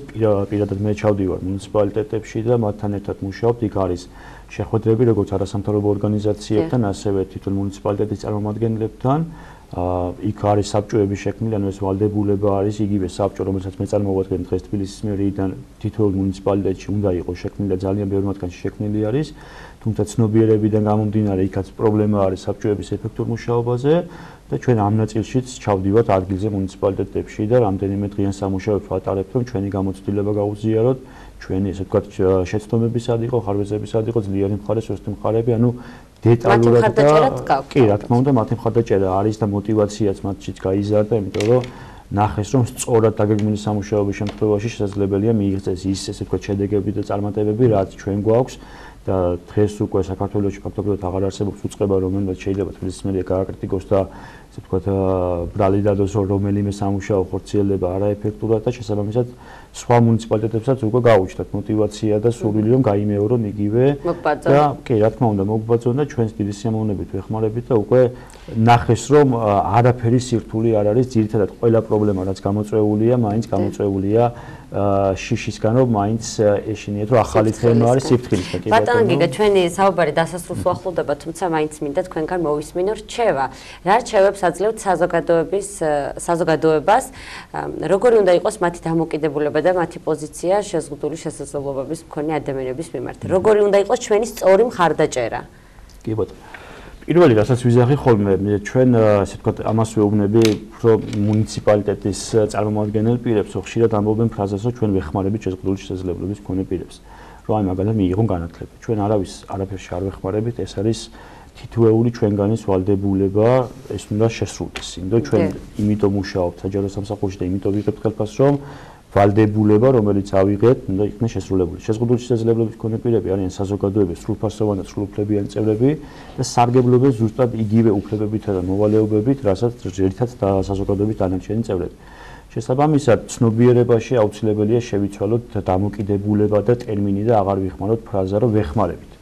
არამედ ჩვენ ვასრულებთ იმ ვალდებულებას, რა ვალდებულებას გვაქვს აღებული საზოგადოების თითოეული წევრისაგან, მათ შორის შეზღუდული შესაძლებლობის მქონე პირებისაგან. ასევე მეორე საკითხია დანარჩენი საზოგადოების წევრები, რომლებიც არ არიან საჯარო მოხელეები, ესე ვთქვათ და ესე ვთქვათ მათი ვალდებულებები შეიძლება იყოს გარკვეულწილად სხვანაირი და უფრო ნაკლები. მათთან მაქვს ესეთი ყოველთვის ესე რჩევას ვეუბნები ხოლმე, რომ შეზღუდული შესაძლებლობა ნებისმიერ დროს ნებისმიერ ადამიანს შეიძლება დაუდგეს ნებისმიერი ფორმით. ეს იქნება დროებით თუ ეს იქნება ესე ვთქვათ მუდმივად. ამიტომ ჩვენ ყოველთვის უნდა ვიყოთ მზად და სწორება და აქცენტი უნდა გქონდეს ყოველთვის შეზღუდული შესაძლებლობის მქონე პირებზე, იმიტომ რომ საზოგადოება იქნება ეს ფიზიკური გარემო, ადაპტირების უნდა ფიზიკური გარემოს მიმართულებით, იქნება ცნობიერების მიმართულებით, როდესაც მორგებული არის ითვალისწინებს შეზღუდული შესაძლებლობის მქონე პირებს, მორგებული არის საზოგადოების 100%-ზე და ანუ ასე ვთქვათ, დაზღვეული არის ამ დროს ჩვენი მომავალი უკვე რომ უღრმესი პრობლემები აღარ აღარ თბილისის მერი შეშმო პირთა საკითხებზე მომუშავე საბჭოს აღმასრულებელი მდივანი ბატონი გიგა სოფრომაძე იყო ჩვენი სტუმარი. ვიტამინებს თუ ღებულობთ ხალხო ბატონო რუსუდან თქვენ? არა, არ ღებულობ. ამ ბუნებრივს ან მედიკამენტის საშუალებით თუ ისედაც თქონდა ღებულობთ, თუმცა მედიკამენტებს ბუნებრივი ვიტამინების ნაკლებობა არის, მაგრამ ზოგადად ვიტამინების შესახებ რა მნიშვნელობა აქვს ვიტამინების ჩვენი ორგანიზმისთვის? და განსაკუთრებით D ვიტამინს. D ვიტამინი როგორ მიყვარს, მოკლედ ამ თემასთან დაკავშირებით სიუჟეტი ჩვენმა ჟურნალისტმა ელენე ვადაჭკორიამ მომდა და ელენეს გონია რომ ძალიან ბევრი ვიტამინი აქვს, იმიტომ რომ სულ ხალისიური და პოზიტიურია და ნახოთ სიუჟეტი თუ წარმოგვიჩენს რჩევებს როგორ უნდა ვიყოთ ჩვენს ესეთი პოზიტიურები. რას იწევს D ვიტამინის ნაკლებობა? კი ბატონო. ნახოთ ელენეს მიერ მოდებული სიუჟეტი.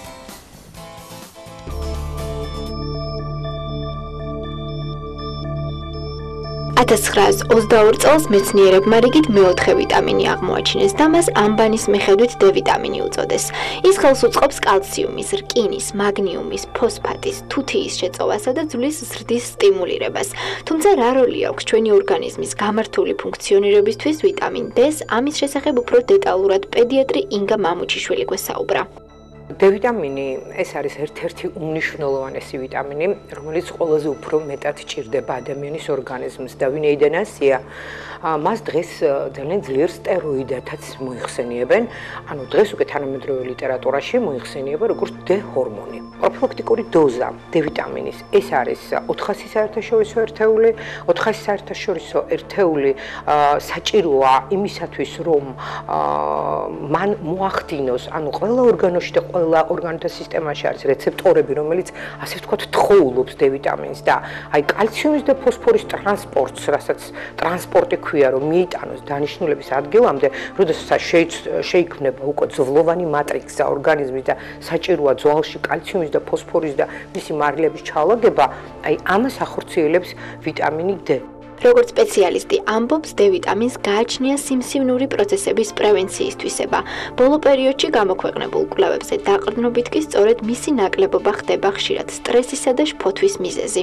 D ჰორმონის უელესი ფუნქცია ეს არის კალციუმის და ფოსფორის ცვლაში მონაწილეობის მიღება. მონაწილეობას ღებულობს იმუნოლოგიური მექანიზმების განვითარებაში ორგანიზმში. კანისთვის არის აუცილებელი D ვიტამინი ნორმალური შემცველობით ორგანიზმში, ასევე გულსის ძაღლთა სისტემისთვის. სხვათა შორის დადგენილია, რომ ნაწილობრივ D ვიტამინს აქვს სიმსივნური პროცესების პრევენციისთვისება. ასევე ის აუცილებელია ნერვული სისტემისთვის, მაგალითად სტრესის და შფოთვის შემთხვევაში ძალიან დიდ პროცენტში ეს შრომა შვედეთში იყო ჩატარებული და აღმოჩნდა, რომ ძალიან დიდ პროცენტში D ვიტამინის ნაკლოვანება იყო სწორედ აი ამ სტრესის და შფოთვითი აშლილობების მიზეზი.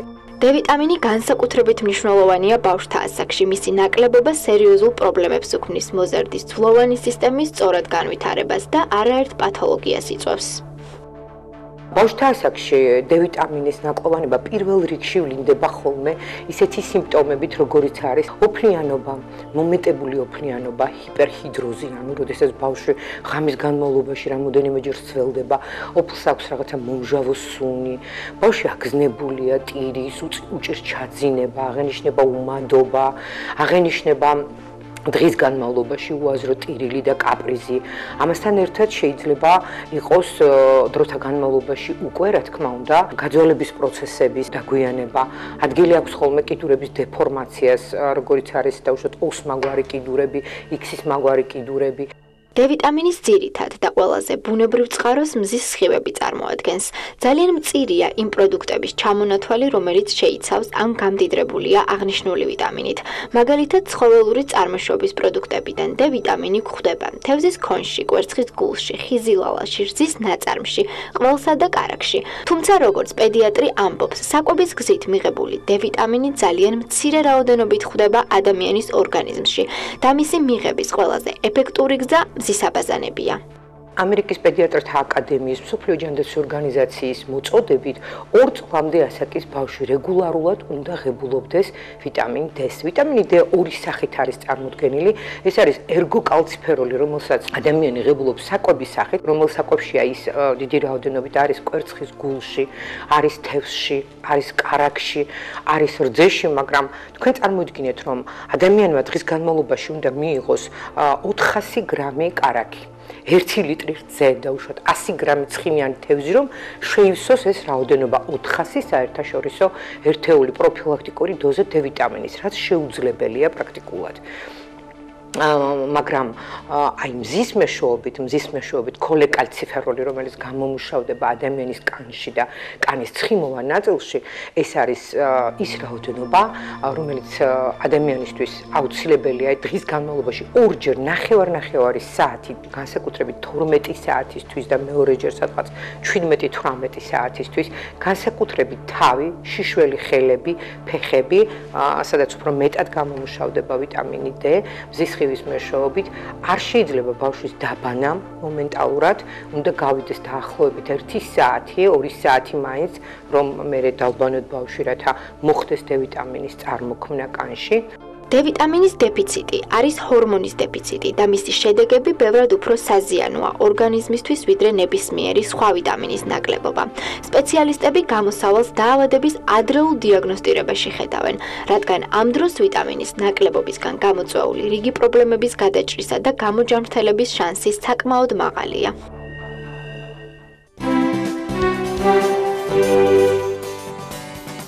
ეს საჭირო ყოფილა მოკლედ ვიტამინები, რასაც ჩვენ ხანდახან არ ვიღებთ და ძალიან დიდი მადლობა ელენის, ძალიან სასწაულო შეერვის, ვიდრე წარმოგიდგენთ სტუმრებს, დღეს გახლავთ გამიფიქრებ გამორჩეული ქართველი მწერლის, ბრწყინვალე პიროვნების ბატონ გურამ დოჩანაშვილის იუბილე, მას 80 წელი შეუსრულდა. ჩვენ გვინდა ჩვენი ტელევიზიის სახელი, დარწმუნებული ვარ ჩვენი მაყურებლის სახელი ბატონ გურას გვილოცოთ ეს იუბილე და რაც თავარია უსურვოთ კიდევ მრავალი წელი ნაყოფიერი და ჯანმრთელი ცხოვრება და ჩვენ დიდი სიყვარული დაუდოსტუროთ მას. მისი საოცარი თანამდებობის გამო ბუნებრივი ეთერში ვერ მოვიწვიეთ, არ დაგთანხმდა ის ბატონი გურამ ასევე გამოირჩევა უბრალოდ თანამდებობით, მაგრამ ჩვენ არ შეიძლება მას არ მივუწოთ ბატონო გურამ. გილოცავ და ძალიან გვიყვარხართ და მოეცდები კახაც მილოცვას. კი ბატონო და კიდევ ერთი იუბილეზე გვინდა ვისაუბროთ 22 მარტს ქართული პროფესიული პანტომიმის სკოლის დამფუძნებელს და დიდ ხელოვანს ბატონ ამირან შალიკაშვილს 80 წელი შეუსრულდებოდა. ეს თარიღი გუშინ იქნა აღნიშნული რუსთაველის თეატრში. წარმოდგენილი იქნება დადგმული სპექტაკლი და თქვის აუსანი სამწუხაროდ ბატონი ამირანის გარეშე.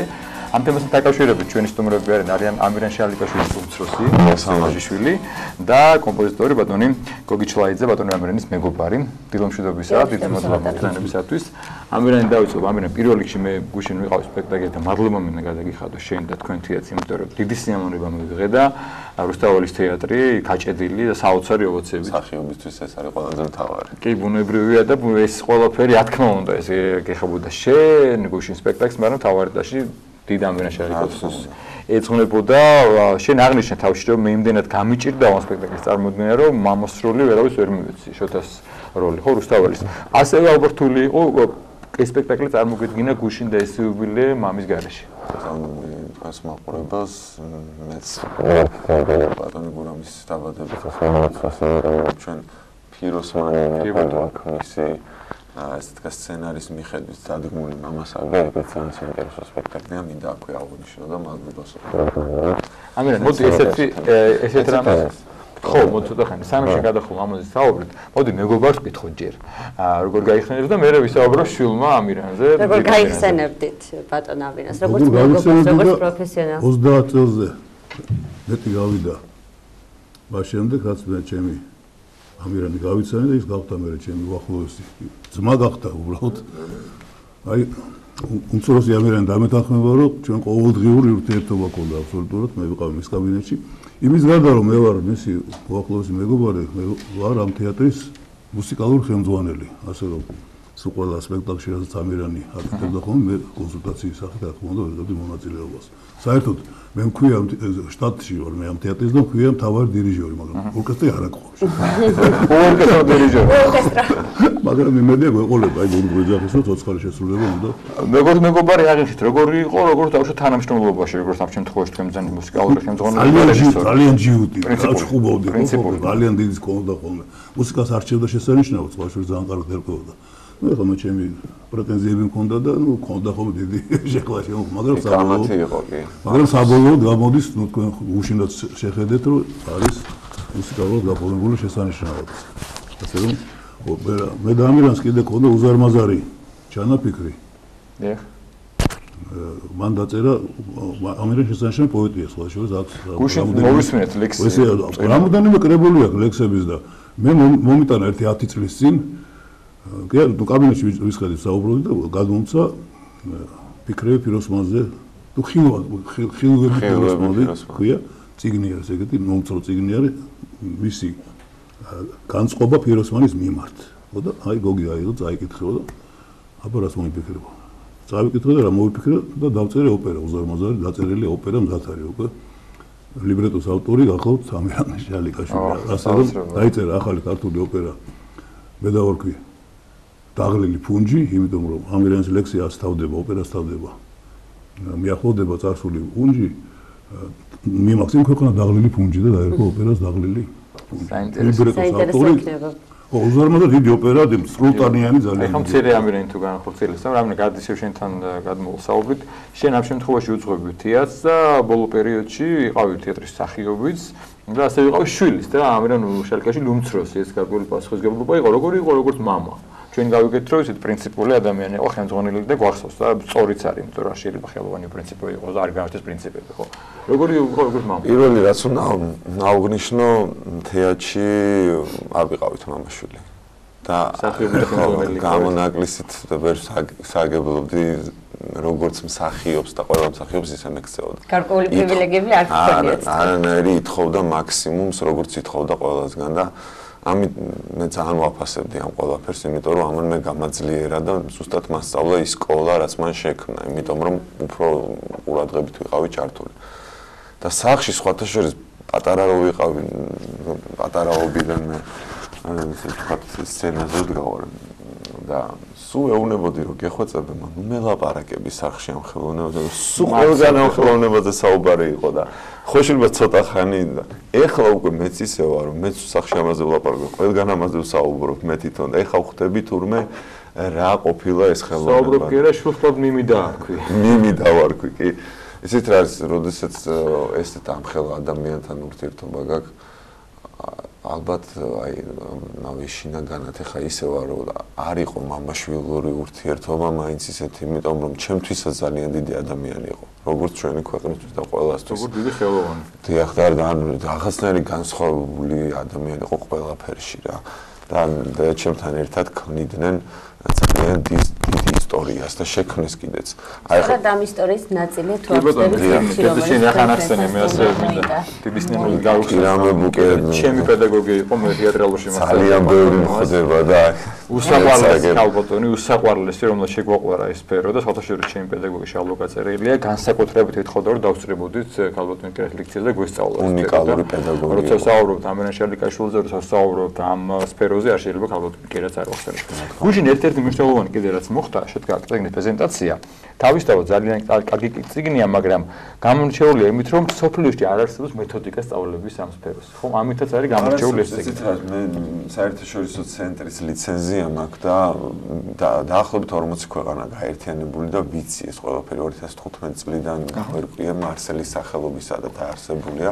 სხვათა შორის მარსელ მარსო და ამირა შალიკაშვილის ერთ დღეს აქვს დაბადების დღე და ესეც სიმბოლურია, რომ მარსელი მსოფლიო პანტომიმის ესე ვთქვათ მეფე იყო და როდესაც სოფლიოში მოვიკითხე, მსგავსი სახელმძღვანელო არა, საერთოდ არ არსებობს თეორიული გაკვეთილების ჩატარება, უბრალოდ იმპროვიზაციულად ხდებოდა. ამით შეიძლება უკვე გავერკვიოთ ყველა დეტალს. თან არის ორ ენაზე. ინგლისურ ქართულად, იმიტომ რომ სოფლიო ბაზარზე უნდა გავიდეს აუცილებლად. აქ არის როგორც სოფლიო პანტომიმაზე საუბარი, ასევე ქართულ პანტომიმაზე. ნუ ვიწყებთ თქვა ჩარლი ჩაპლინიდან, რა თქმა უნდა, კინემატოგრაფია შექმნილი პანტომიმით. თქვენ ხვდებით ამ ხელოვნებაა, როდესაც კინემატოგრაფია იქმნება ესეთი ხელოვნებით, მაშინ დღეს უკვე ძალიან დიდ დონეზე ასული ხელოვნება და მას უკვე განვითარების გზა უკვე უსაზღვრო აქვს. როგორია დღეს პანტომიმის თეატრი საქართველოში? და როგორია საზოგადოების და მაყურებლის დამოკიდებულება ამ თეატრისადმი? დღეს საქართველოში პანტომიმის თეატრი არის სუფთა ქართული კულტურის მატარებელი და აუცილებელია ყველგან იყოს ეს თეატრი. სადაც კი რაიმე ხდება, ეს არის თქვათ უცხოელებთან ურთიერთობაში თუ სახელმწიფოების ორგანიზებები თუ ასე შემდეგ, იმიტომ რომ ჩვენ მეტად ესე ვთქვათ დავხვეწეთ, ამასთან ერთად თანამედროვეობა შემოგვაქვს, ცლით, გვინდა რაღაცა სიახლე შემოვიტანოთ, ამაზე ვმუშაობთ, არა მარტო მე, რა თქმა უნდა, ჩემს მასთან ერთად და ძალიან ბევრი ადამიანი პატონგოგისთან ერთად ვაპირებთ უკვე კლასიკაზე, ჩვენ კლასიკას არ გავაჩერებთ. ამირა შალიკაშვილის სტილი და ხაზი არ გაჩერდება. თუმცა მუდმივად განვითარება. რა თქმა უნდა, განვითარება უნდა ამ ყველაფერს და სიახლე უნდა. ეხლა ეს წიგნი დაეხმარება ახალგაზრდებს იმაში, რომ როდესაც თეატრალურ უნივერსიტეტში ფაკულტეტზე ჩააბარებენ, ჩვენ გვინდა შევიტანოთ ეს როგორც სახელმძღვანელო და უკვე მათ თეორიული გაკვეთილებიც ჰქონდეთ. ეს ძალიან საინტერესო იქნება. ამასთან ერთად, იცით რა არის მე მგონი გუშინაც აღვნიშნე ერთადერთი ადამიანი ვარ, ვინც თეატრს აშენებს დღეს ქვეყანაში. აქ ყავდათ მერიდან სტუმარი და საუბრობდით ზუსტად ინფრასტრუქტურაზე. ეს ერთ-ერთი ნაწილია დღეს სახელმწიფო თეატრი, მერიას ეკუთვნის ჩვენი თეატრი და ჩვენ ერთად თანამშრომლობთ და ვფიქრობთ თუ როგორ შეიძლება სასწრაფოდ უკვე გადაწყდეს ეს პრობლემა და თეატრს იმიტომ რომ რეალურად ბაზა აქ უნდა ჩამოვიდნენ მცხოვრებლები და ისწავლონ ეს ხელოვნება. აქ არ არის საუბარი მარტო ჩვენ ქვეყანაზე, საერთაშორისო ბაზარზეა უკვე გასული და ამ ყველაფერს ჭირდება პირობები. მივედით უკვე იქამდე, ეხლა თუ რა თქმა უნდა პანთეონში უგზავნავთ ამ ხელ ადამიანს, მე ხარ როგორ ჩვილი არ ვსაუბრობ, მე მიჩნდება კითხვა, რომ მისი ხელოვნება უნდა უკვე დაფასდეს, წინ წავიდეს და განვითარდეს. მე მზად ვარ ამისთვის, ჩემთან ერთად მიდგას გუნდი, რომელიც არიან პროფესიონალები, მე ბევრჯერ აღვნიშნე ამირან შალიკაშვილის ბოლო კოლექტივი დასი, რომლებიც არიან უკლებლივ სულ ყველა პროფესიონალები. და ჩვენ შეგვიძლია რომ შევქმნათ კლასიკასთან ერთად თანამედროვეობა და ახალი თეატრი და ახალი სიტყვა ვთქვათ. ახალი თეატრი წარმოგიდგენიათ 21 საუკუნეში როგორი შეიძლება აშენდეს, ხო? მე წარმომიდგენია რომ თანამედროვე უნდა იყოს ძალიან, თვითონ ხელოვნებაც ამას ითხოვს და ძალიან საინტერესო. ჩვენ გვაქვს უკვე რუსთაველის თეატრი და მე ვითამაშე რუსთაველის თეატრში. მაგრამ ჩვენ ახალი თეატრი უნდა ავაშენოთ. საუკუნე არ აშენებულა გარემოც და თეატრები გალამაზდა, თუმცა ახალი სახელმწიფო თეატრი, ამ შემთხვევაში მუნიციპალური, რა თქმა უნდა, არ აშენებულა.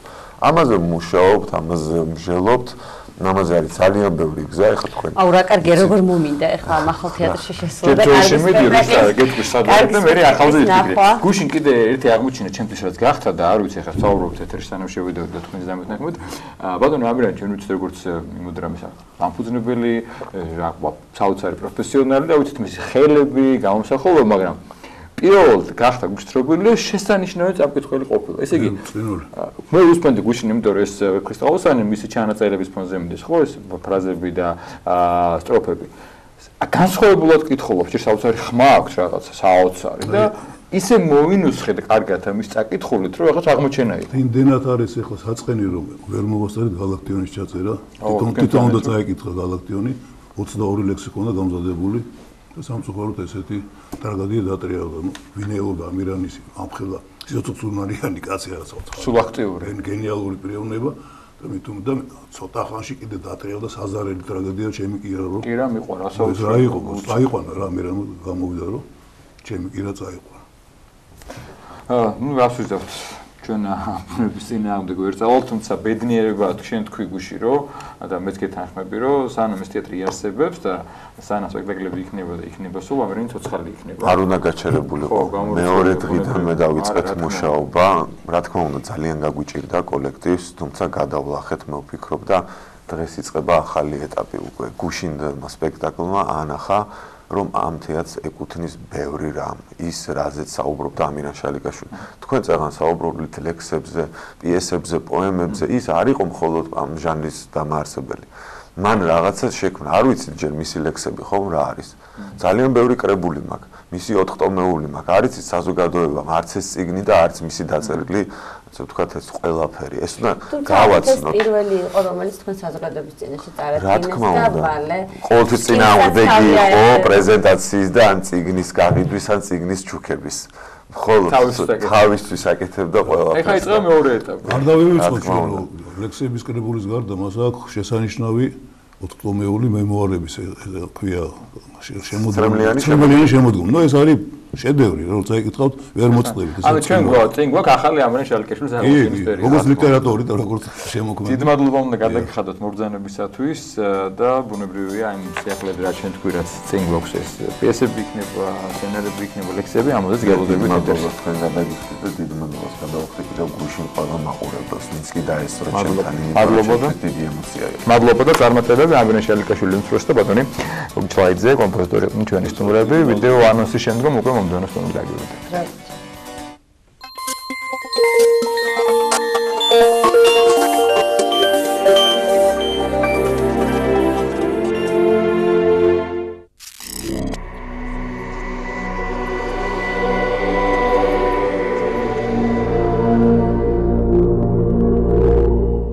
მარიხუანა, სცენარის ლათინური დასახელება კანაბის. მასში შემავალი ნარკოტიკულად მოქმედი ნივთიერება, ტეტრაჰიდროკანაბინოლი იწვევს დნმ-ის დაზიანებას, გულის ფუნქციების დარღვევას. აქვეითებს ღვიძლის ფერმენტების აქტივობას, რასაც შედეგად მოსდევს ღვიძლის ფუნქციის მოშლა. ამცირებს სისხლში ტესტოსტერონის დონეს, რომელიც მამაკაცის მთავარი ჰორმონია. იწვევს მოზარდების სქესობრივი ფუნქციების დარღვევას. მარიხუანას მოწევა თამბაქოზე ბევრად უფრო ძლიერად აზიანებს სასუნთქ სისტემას. მარიხუანა კლავს ტვინის უჯრედებს.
ვერ წარმოვიდგენ, როგორ შეიძლება ათეისტი იყოს მეცნიერი.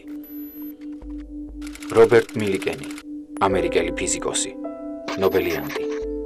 ელემენტარული ელექტრონული მუხტების, ფოტოელექტრონული ეფექტის აღმომჩენი.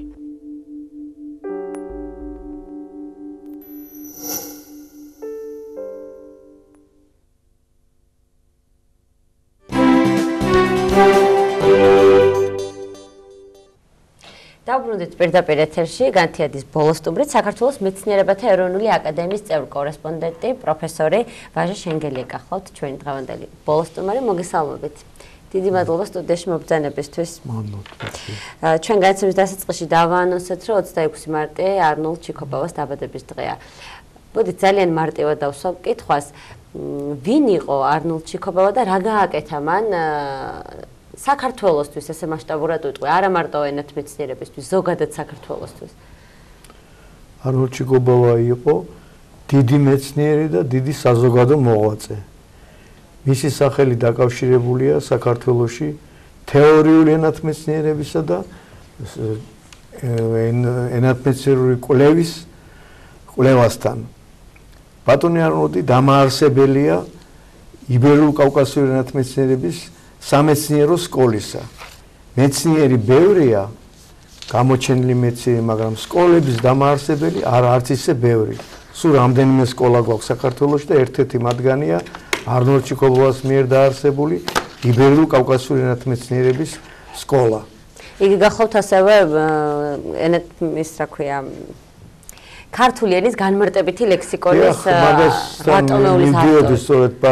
ბატონი არნოლდი პირველი იყო მრავალ შემთხვევაში. ის იყო უნივერსიტეტის, თბილისის სახელმწიფო უნივერსიტეტის პირველი გამოშვების სტუდენტი, იყო პირველი გამოშვების სტუდენტგან პირველი, რომელმაც დაიცვა სადოქტორო დისერტაცია 1928 წელს 30 წლის ასაკში და შემდეგ მან ჩამოაყალიბა მრავალი კურსი უნივერსიტეტში, რომელიც პირველად მან წაიკითხა, მაგალითად თეორიული ზოგადი ენათმეცნიერების კურსი, იბერულ-კავკასიური ენათმეცნიერების და სხვა კურსების. ახლა განმარტებითი ლექსიკონზე ბრძანეთ თქვენ. ქართული ენის განმარტებითი ლექსიკონი შეიქმნა მისი ხელმძღვანელობით 1945-1964 წლებში შეიქმნა და გამოვიდა 8 ტომეული. ეს განმარტებითი ლექსიკონი ითვლება ქართული ერის დიდ საუნჯედ. გამოჩენილი ნორვეგიელი მეცნიერი ჰანს ფოქტი აღნიშნავდა, რომ ეს არის ძეგლი აღმართული ქართული ენისა და მისი 1500 წლოვანი ლიტერატურის სადიდებლად და საამაყოა ის მათთვის, ვინც ჩაიფიქრა ეს საქმე და ვინც განახორციელაო. ეს საქმე ჩაიფიქრა და განახორციელა კოლექტივმა არნოლდ ჩიქობავას ხელმძღვანელობით. ის იყო ამ განმარტებითი ლექსიკონის მთავარი რედაქტორი და ხელმძღვანელი. განმარტებითმა ლექსიკონმა დიდი გამოხმაურება არა მარტო ჩვენში, არამედ უცხოეთშიაც და აი ეს ჰანს ფოქტზე მოახსენეთ და გამოჩენილი ასევე ფრანგი მეცნიერი რენე ლაფონი, პროფესორი რენე ლაფონი აღნიშნავდა, რომ ჩვენ ფრანგებს ამისთანა ლექსიკონი არ აგვაქვსო. 1971 წელს ამ ლექსიკონის შემდგენილ რედაქტორებს მიენიჭა პირველი სახელმწიფო პრემია. მაშინ დაარსდა სახელმწიფო პრემია საქართველოსი და ამ კოლექტივს ეს პრემია მიენიჭა. ბატონო ვაჟა, ასევე ბატონი არნოლდი, როგორც ვიცით, გადმოცემით ძალიან დიდ დროს ახმარდა ახალგაზრდა მეცნიერების აღზრდას და მათი პოტენციალის გაღვივებას. თქვენც მისი აღზრდილი ბრძანდებით, როგორც ვიცი, როგორი იყო როგორც პედაგოგი და ამ საქმით კუთხიანობა მისი როგორ რამდენი ყოფილი იყო ახალგაზრდა მეცნიერების აღზრდაში. ახალგაზრდა მეცნიერების აღზრდაში ბატონი არნოლდის როლი არის ძალიან დიდი. არა მარტო საქართველოსთვის, არამედ მთელი ჩრდილოეთ კავკასიისათვის ზრდიდა ის კადრებს. ბატონი არნოლდი როგორც აღმზრდელი იყო გამორჩეული. ის საკუთარი მაგალითით ზრდიდა ახალგაზრდებს.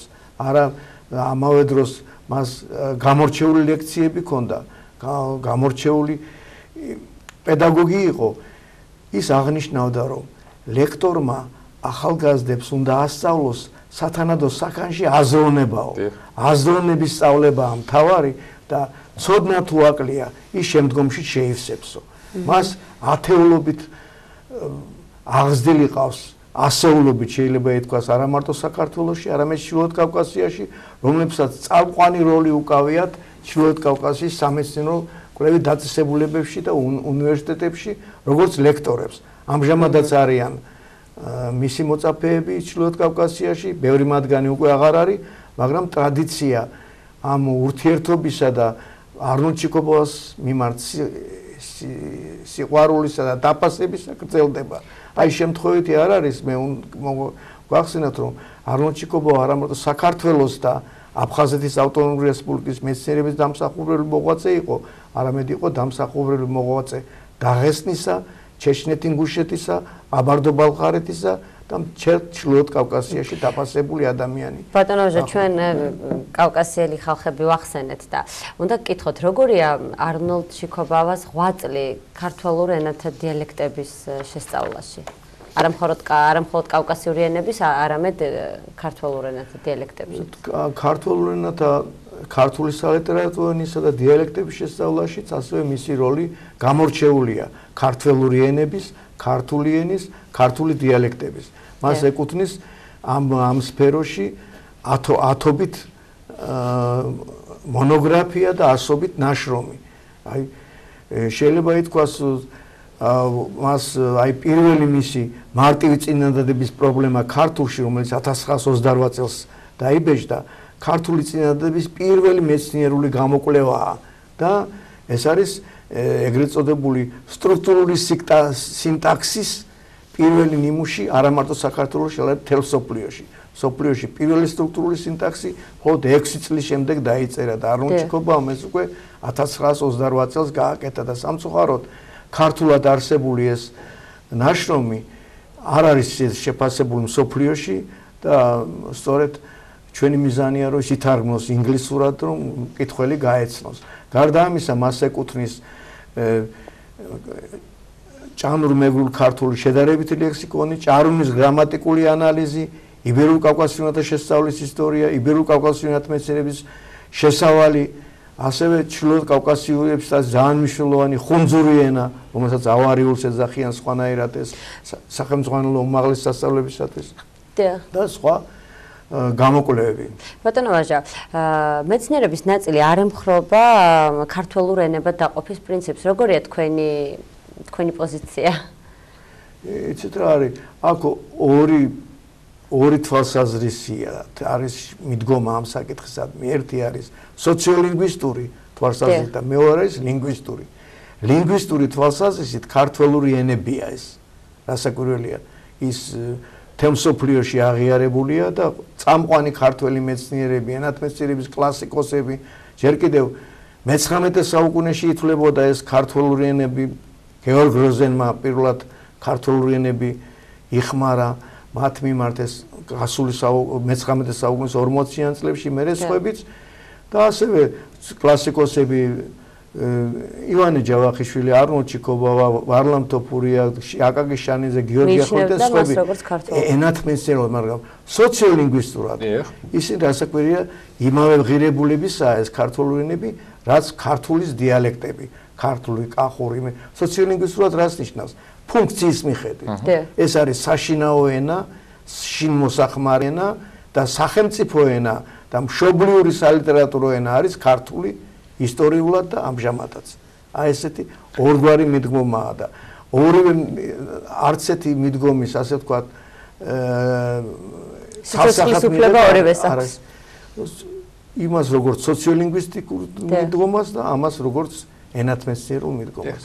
ბატონო ანულჩი ასევე რამდენად ვიცით, ესეთი ორგანულად იყო შერწყმული ერთი მხრივ სიყვარული ქვეყნის და პატრიოტიზმი და ასევე საოცარი პატივისცემა სხვა ერების და სხვა ხალხების. დიახ, უნდა მოგახსენოთ ბატონო საზოგადოებრივად აქტიური პიროვნება იყო და 1978 წელს, როდესაც ახალი კონსტიტუცია იყო მიღებული, ერთ-ერთი პირველი იყო, ვინც წინააღმდეგ გამოვიდა იმ პუნქტის ცვლილებისა, რომელიც ითვალისწინებდა ქართული სახელმწიფო ენის ასე ვთქვათ, სტატუსის გაუქმებას და მისთვის უბრალოდ ხელშეწყობა იყო მხოლოდ აქ ბატონიანმა წერილი დაწერა და მოამზადეთ გვერდი და 10 აპრილს უკვე იბეჭდებოდა, მაგრამ ამოიღეს. აქ ბატონიანი წერდა, ყოველი ადამიანი ვალდებულია უყვარდეს მშობლიური ენა და ამავე დროს პატივს სცემდეს სხვის ენას, რადგან ეს სხვისი ენა ხო ვიღაცისთვის მშობლიურია. აი, ეს იყო მისი თვალსაზრისი და ის იყო ნამდვილი ინტერნაციონალისტის საუკეთესო გაგებით, მშობლიური ენის მოყვარული და სხვა ენის პატივისმცემელი. და ის იყო მე ერთხელ მქონდა ასეთი გამოთქმა, ის იყო ქართველი პატრიოტი და კავკასიელი მოქალაქე. შესანიშნავი შეფასებაა. როგორ აღინიშნება დღევანდელი დღე, თუ აღინიშნება?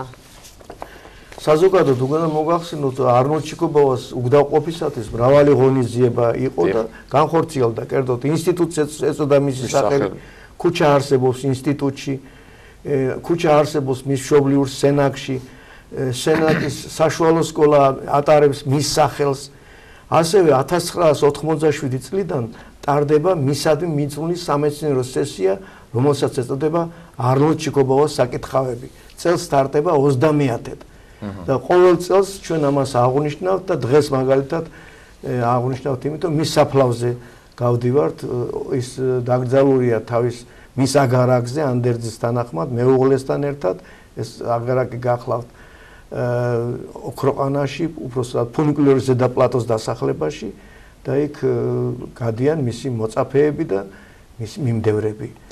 საინტერესოა, ის ძალიან ბევრი ნაშრომის ავტორია, 15 წიგნად არის გამოცემული, მაგრამ კიდევ უამრავია.